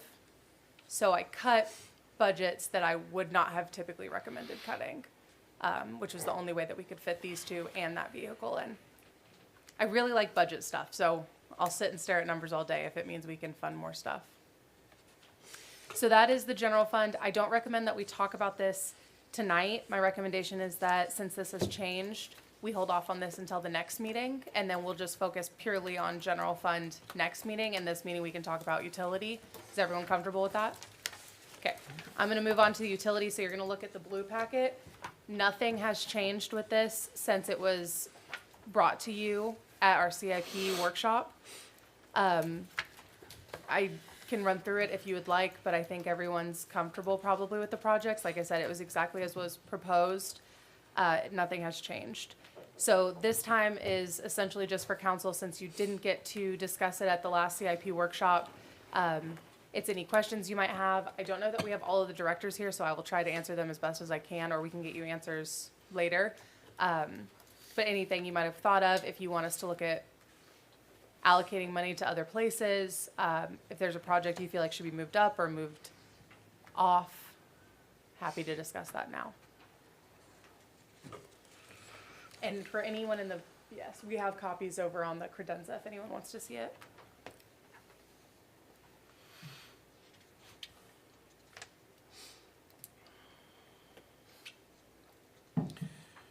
We still don't have any current feel or better feel for what the lateral line repairs should be. Other than, So we did, are you talking about cost amount? yeah, because So- we're budgeting 50, we just don't know how many we get. So yes, we don't know how many we'll get next year. We did go and look this year. They are almost at their 50,000 already. Okay. So that money is being spent. Well, I Right. think when we brought to you, we were only at 35,000. Right. But Deb says it's almost fully spent this year. So we've had a couple of houses take advantage of the program this year. So this is like, that's referring to like. The shared cost. Mr., okay. Mhm. Where we say we'll cover under the road if they cover up to the road. On their property. Yes, ma'am. So the Hershey water meter exchange program, Yes. 100,000, how many water meters does that do? It may say in here, the cost keeps changing. Sabrina, do you know? Yeah, James, do you know that comes out of, No, it doesn't say on that project sheet. We're not gonna know. I can get you a number Yeah, tomorrow. I'm just curious, that if it's, but that's, all these old meters are getting worn out, so the payback on these will be pretty good, so. Yes, I mean, this says that, to change out all of the meters. And we have 1750. yeah, so our goal is to change out 10% of our meters a year. And this is, and so we budgeted for, we budget for it in 2 locations. We budget Operating. for it in operations, which we didn't always do. This is also Supplemental. supplemental to help us catch up that we couldn't do it in operations because we got delayed during COVID because you could not find meters. I mean, brass is hard to come by, and so We're still it about just- 8 months out. So this is a kind of a catch-up provision, to help, but we've got an operations. I mean, my end goal is that you would, at some point in time, you do not see this as a capital cost. It needs to be in the operational cost and be part of your water fee to replace, that meter every 10 years. So this is just kind of a catch-up from the last 2 or 3 years that we've gotten delayed. But I will send an email tomorrow with what the current cost is per meter. Right now, it's going out to 24, 25 budget a year. The current cost per meter is right at $200, so you're looking at about 2,000 meters that you're replacing each time that we do this. It's going up to 150 because the meters are steadily going up and they're getting harder and harder to come by. So we may have trouble getting that taken care of next year because we can't get the meters. Okay, God but yeah. bless Eddie. I don't have to send you an email now. right, yeah. Well, thank you for the information. And then the drive-by meter, I think we talked about this last time. The drive-by meter Is separate. it's a component that goes on top of the meter Right. to be able, so then we can read it, driving wand, by. yeah. And so it's an add-on unit to the meter. Any way we can expedite that change-out process, that'd be great, but you can't get the meter, then you can't get the meters, so. Yeah, I think they were about 8 months out the last I heard, so it may be worse now. Thank you. Thank you, Eddie. Any other questions, comments, discussion? And we can talk about utility at the next meeting as well. It's just, I asked about, and kind of I don't know that I understood or got what I was looking for. So the water tower page says each year we rehab an elevated water storage tank. So that is just something we're doing as how we've always done it, or is that a PM type of thing? I mean, is it a structural how many do we have elevated water towers? 4 or 5? You got about 7. We do it as a PM. As a PM? Yes, we have an inspector come out and a third-party inspector that comes out who's highly thought of in his field on this. He will inspect our towers and let us know. We get a lot of damage, especially on top of the roofs of them because of the salt water and how windy everything is. It is generally beating those things to death up there. So that's a lot of what is the exterior. 1, you want to keep it looking good, but 2, you want to keep that coat on it to help the whole tower itself. But like I said, we get the guy to come out, he does the inspections, he recommends when they should be doing this. Deb has it on a schedule, that way she knows she's always budgeting, she's always looking forward. If we get, miraculously, he comes out and he looks at our next scheduled one and it doesn't need to be done that year, we can hold off on doing it that year. But it usually does not work out well for us that way. And sometimes we're lucky to where it's just like the tower out here, we didn't have to do a complete sandblast, we were just able to do a high-pressure wash and paint it, so Yeah, that cut the cost. and it depends on the interior, what it looks like in there as well. Usually what all you guys are really seeing is the exteriors and all that, and like I said, we do have a lot of damage from weather. But if it gets really nasty, then it's the interior that we're really looking at, and so, So with 7 of them, if you're running them in a rotation, you're getting about 7 years out of them before, okay. Yeah. That makes it a little easier to explain to a Yeah. citizen when they ask, Yeah, why they're are we not a spending cheap item. $450,000 to paint a water tower? So, but that helps. I appreciate that. I do think we try to get 10. we try to she does try to budget it to stretch it out like that, but Our 10 environment's, years. our environment. it's very, That- yeah, that- it's that a helps, harsh 'cause environment. I thought this, I wanted it explained to me too, but that makes more sense. Yeah, let me clear something up Come real on quick. up, Eddie. There's 5 elevated storage tanks, 2 ground storage tanks. All of them have to be inspected per the TCEQ every 5 years. They've got to be drained and fully inspected. And that's where we end up with having to do one every year, because each year we take one down, we inspect it, and we figure out how much it's gonna cost us to make the repairs, and we try to prioritize them and make Makes sure we sense, keep them. totally. That helps me, for sure. Eddie, can you introduce yourself? I'm Eddie Herrera, you know me, Eddie Herrera, the city project manager, Thank you. and everybody else knows me. Yeah. Everybody knows it.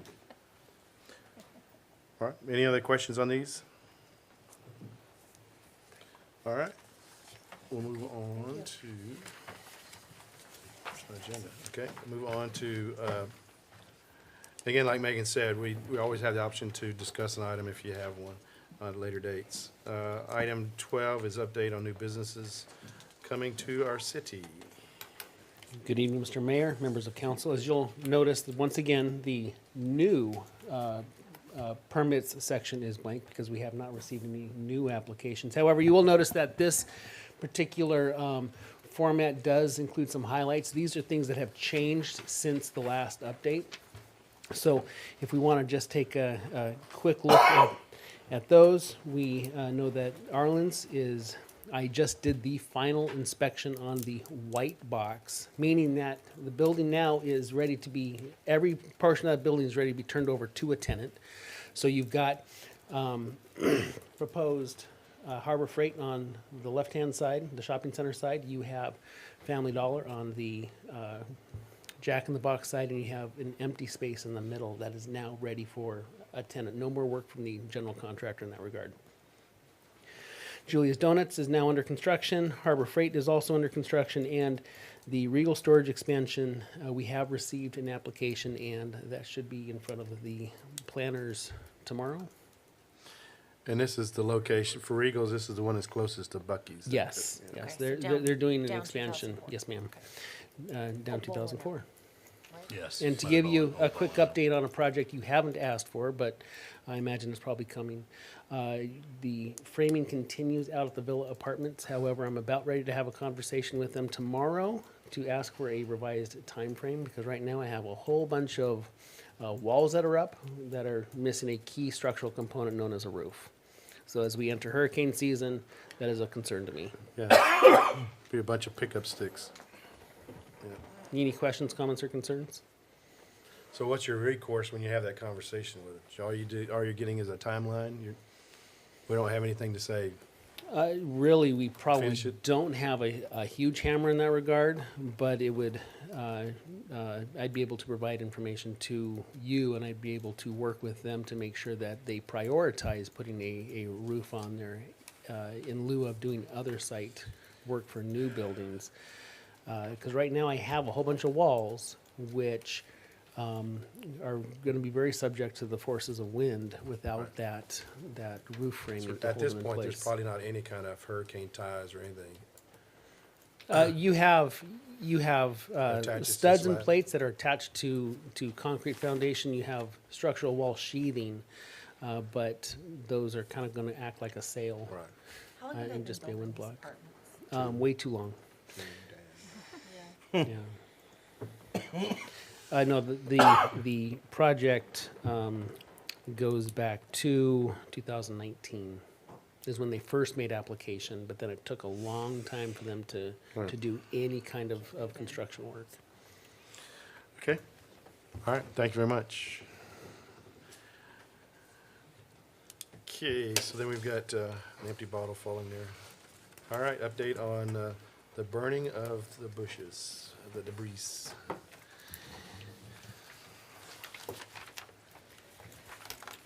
We have completely cleared the old landfill of any debris that needed to go out to the burn site. All we have to do there is just clean up a little bit. The TCEQ was on site the other day and sent us a little bit of a list that they'd had. It was a very minimal list and nothing that can't be accomplished as soon as I can get some dry ground out there where I can actually smooth out a little bit and then remove a few things of trash that have been brought in with in the original pickup. As far as out of the burn site itself, they were able to get everything out there. I have approximately, I should at this point in time have approximately about 25 piles that I'm looking at out there. Ceres was able to still deliver when we weren't doing any kind of a burn, so they did get a little ahead of us. That's not a problem. Brian Sybottom and myself were on site this morning discussing with both Chris Motley, the Freeport Fire Chief, and the on-site fire there, as well as our gentleman, how we have a big pile of ash.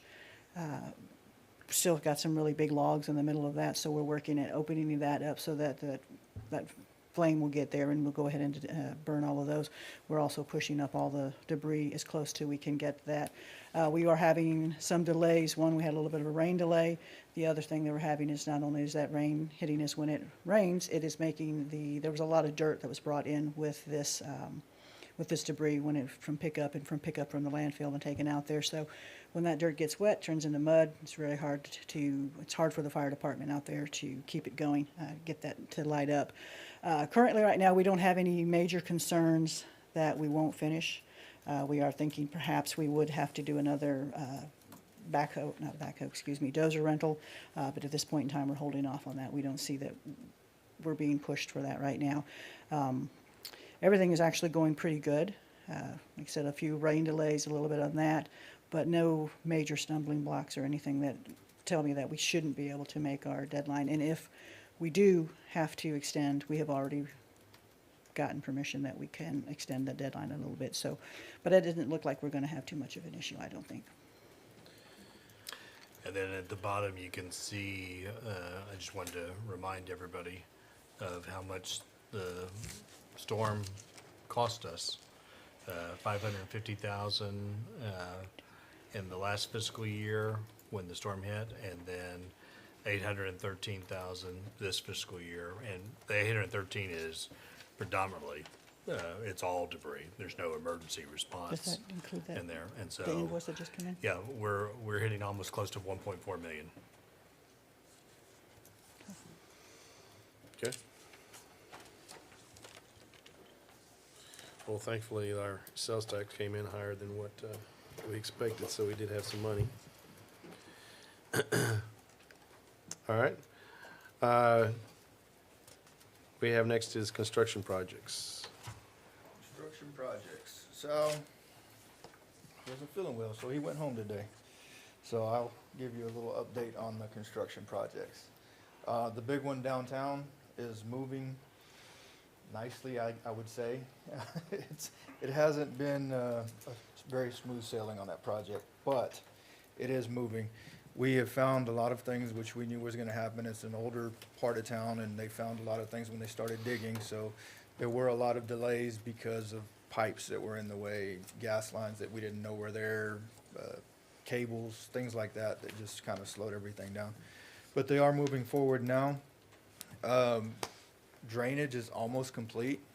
Water and sewer have been complete. Drainage is almost complete, so they'll be moving on to the final phase of drainage, which is going to be that way between Circle Way and Oyster Creek Drive, and then it'll be all concrete work from there on. They are putting the street pavement back in.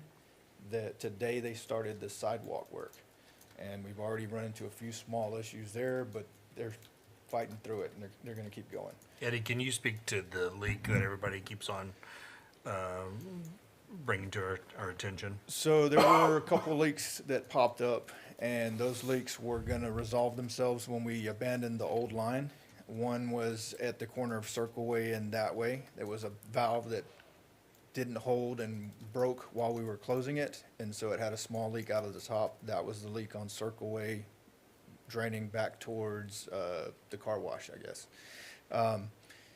That one, we took the line out of service going towards OCD on the west side of that way. That stopped that leak. Now the line on the east side of that way, there was two water mains there. The east side water main is leaking at the IBC bank, and it's leaking right outside of a junction box, but the majority of the water is just going around the corner and coming right back into the junction box. What we're waiting on for that is a 10-inch compression coupling. unfortunately, most people don't use 10-inch lines. We don't typically use it either, but they did downtown for some reason, and we're just following suit to keep everything 10-inch. We have one 10-inch feed at Westway that feeds across to Lowe's and Home Depot and Walmart and all that. And the old 10-inch feed at this way was abandoned with the highway project, so that whole little sector of town right there gets fed through that one line. So with this project, we went ahead and beefed up the 8-inch line and upgraded to a 10-inch line to match that 10-inch so we could get a good volume of water across there. The 10-inch line was placed on the west side. The east side line is the one that's leaking. As soon as we get that 10-inch coupling so we can tie in it that way in OCD, that'll isolate that leak and it won't be a problem anymore. Unfortunately, we're having problems getting it. I've contacted all of my vendors. Nobody has one. Nobody knows how to get one in any reasonable amount of time. The contractor's vendor was able to sell him one and tell him that it would be here late last week. It hasn't arrived yet. He's checking on it, trying to figure out how we can move it faster, but it's paid for. It's on the way, supposedly. So that's the holdup on that small leak there. That sounds like a change order. There have been a lot of those. And to that end, there will be another round of change orders coming back to council very soon. I got to get with Megan on it and Sal and iron out all the details and make sure that we're good with all of these change orders. But there is another round coming of change orders for odds and ends that were found here and there, and now we've got to get them paid for. On the canopy is another one, and Mr. Roy can attest, it's been a process. They're at a standstill right now. There's no movement on there. Again, material is the issue. The metal panels on the roof were changed by the engineer and the architect to different dimensions. And the original order for those panels went in January. They were received in March. April. And so they had to reorder in April because of the change, or March, because of the change in size. So now we're waiting for the end of this month, somewhere late June. I said January last time, and Sal said, wait a minute, that's a little too long. No, at late June, the right size panels will come in and they'll finish the work, put the caps on the top. The roofing material, the TPO is attached, it's ironed on, it's glued up on top of the facade wall there. So that's sealed up and weather tight. What we're waiting on is the actual metal cladding that goes over the front. And those, like Mr. Thorne was saying, that's one of the hardest things to get right now is that metal paneling. The aluminum, steel, bronze, copper, anything is just hard to get in paneling right now. So that's what's got that hung up, and we are looking for a completion date before July, but we've been down that road, and so we're hopeful right now. We don't know for sure. Let's see, other projects. The skate park is going well. They had a little mishap with some concrete you might hear about. Something happened during their concrete pour. I wasn't here for that event. For some reason, they stopped in the pour. They have to chip out some concrete that they didn't get to pour in completely. So they didn't get the full 4 inches. They only got 2 inches. So all that's got to be chipped out, and then they've got to redo the rebar and start over and pour it all. It's not a typical concrete pour where they just pour the concrete out and smooth it out. It's actually sprayed on. It's shotcrete. It's not poured concrete like a swimming pool. It's got to be poured layer after layer until it fills up to 4 inches and then completely smoothed out so that nobody falls down and hurts himself. They just didn't have enough concrete on site? I don't know. I didn't get to talk to the project manager on site. It has to be either that the concrete plant was not able to keep sending them concrete that day. This is not something that you let happen because he just lost a lot of money on half his load of concrete and all of his rebar. So either the concrete plant wasn't able to keep providing the concrete that day, or it rained on him the day he was pouring. Now, this was Friday and Saturday that they were pouring, And I don't remember the weather being that bad, so I'm guessing the concrete plant had something to do with it. Where else?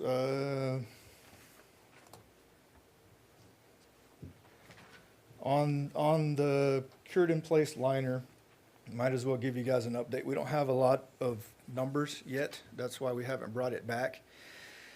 We have looked at different avenues on the Shy Pond outfall pipe.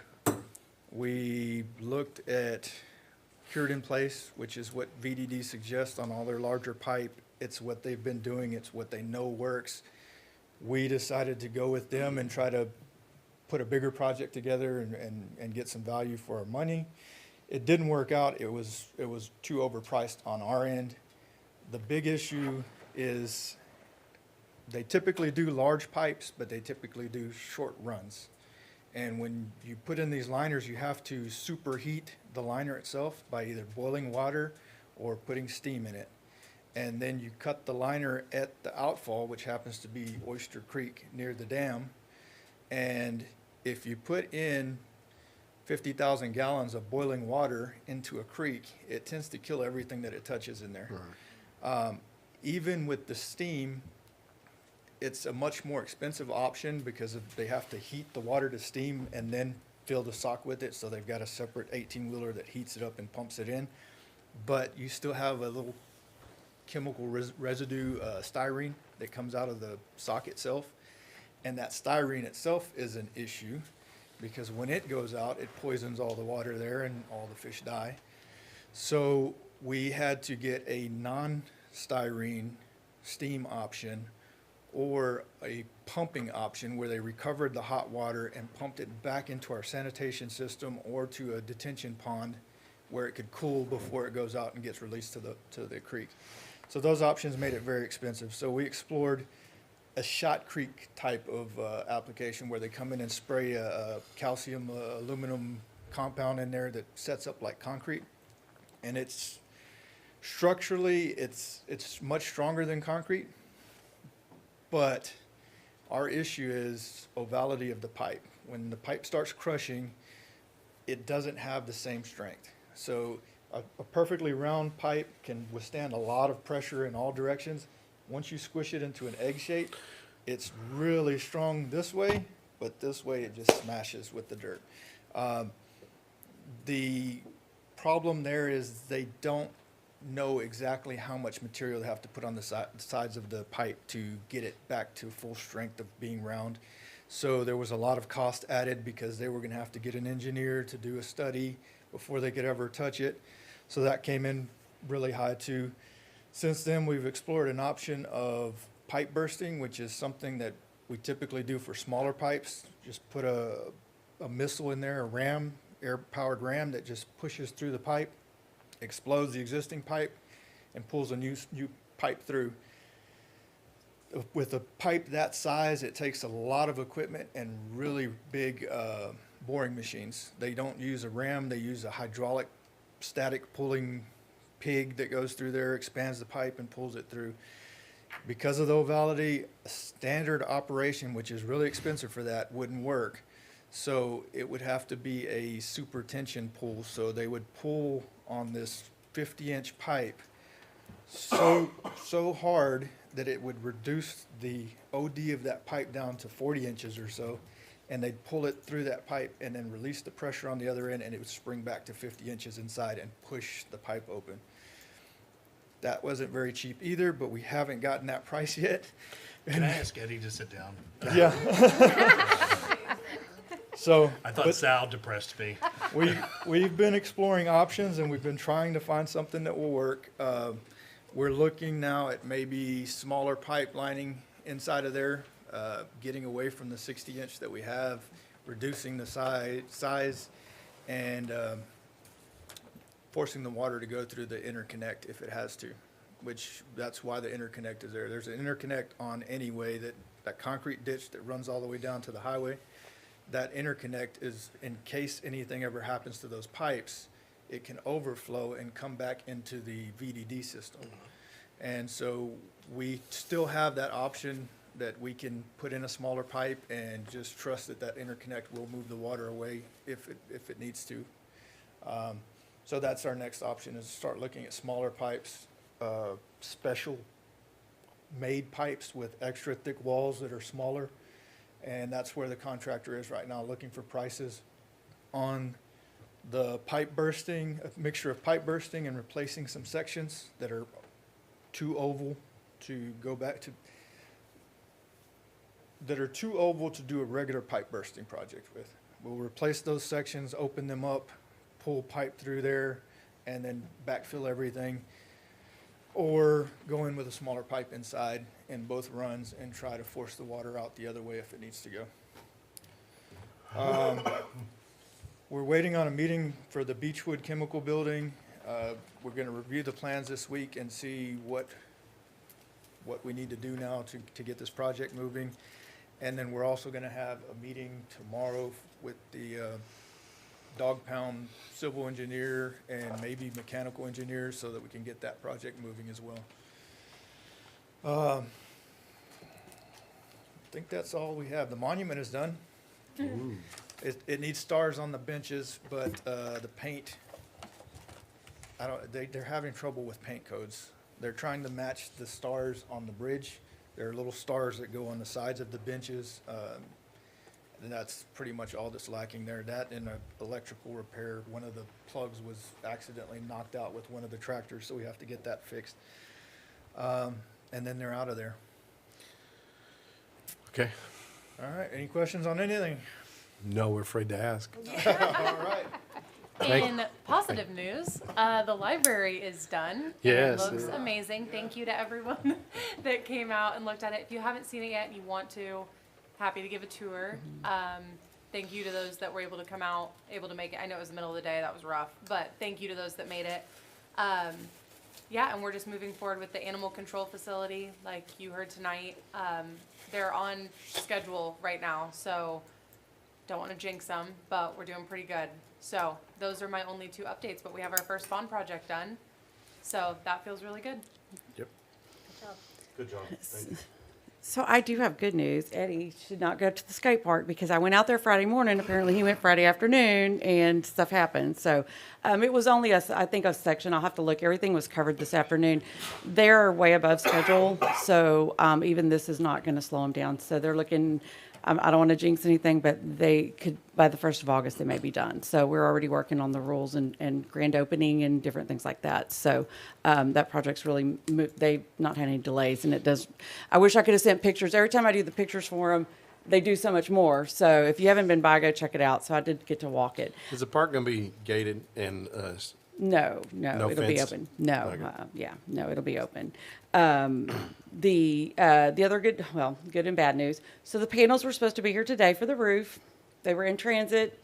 Now they're looking maybe Friday, so they can finish our roof. We were hoping to start today. So I think I'm going to stop announcing it to all the members because I think that jinxes it. So we're hoping by maybe the end of next week, the roof may be finished. Fingers crossed, everyone. So, and then that's except what else came up. on and off, we've been having to notify about pools closures for periods of time. Has it been because of equipment failures or equipment issues or what? The pool would. Like the outdoor pool and stuff have been closed? Yes, for we a had an period of issue time? with the chlorinator, and the chlorine got pretty high. We were starting a thing, so we just didn't even want to take a chance. We got it down, but we just didn't want to put it to that level. But that was of course, one of the first days. But it's been good since, so we've got all that taken care of. So, and so far been good out there. All right. Well, we were getting blamed for one of the apartment complexes not opening their swimming pools. They wanted us to make them open their swimming pools. And I said, we can't. And I'll be honest with you, we are fortunate. We did kind of cut the hours on the outdoor pool, but we're still looking for lifeguards. It's very tough. There are so many other cities that it's just, I think one city I said had 33, they opened 15. So we're fortunate to have what we have. So, and still be able to do swim lessons. Okay. All right, thank you. Items of community interest. Mr. Broadus? No, sir. Oh. Benay? No, sir. Chase? No, sir. All right. Yeah. Two things was, like I said, I was at the golf course today for a dedication of a park bench. That was a dedication for Charlie Golden, who's a council member, and it was his family purchased and had a bench put out on, I think it's hole number 8. And it was really nice and stuff. And then gave me an opportunity to meet with the junior golfers group that was out there. Again, real good group of young kids that are learning about the golfing program and stuff. So that was good to see. Sabrina's got something.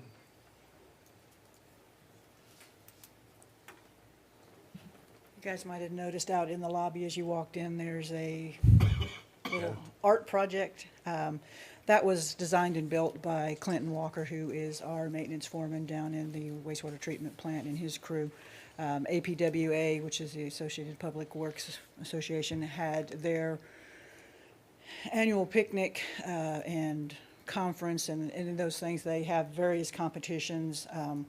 One of them is the art, which we actually placed 3rd in that. The theme for the event was Ready and Resilient. That's why you have the street signs out there. Like I said, Clinton and his guys made that. They just grabbed that all up and made it, so we're pretty proud of them on that. They also had barbecue cook-offs, and I don't know if you're aware that we do a lot of barbecue. We have some teams. We don't have teams that the city sponsors, but we have several members that have professional teams. Manny Matta, being one of our crew leaders, was out there. They actually won first place in the open protein. They had a tri-tip and some shrimp, and they placed in everything else that they had, the ribs, the brisket, and the chicken. They did pretty good on that. So we were able to let some of our crews go out and attend that. It has been down for the 2 years due to reasons we all know.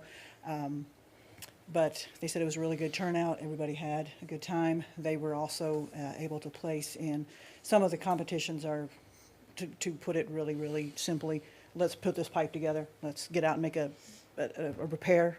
And they did really well on those as well. So it was good. It let the crews meet their counterparts from other cities. There were a lot of vendors and stuff everywhere as well. So not only did they get to go out and have a good time, they actually learned a few things. So Were we allowed to recruit?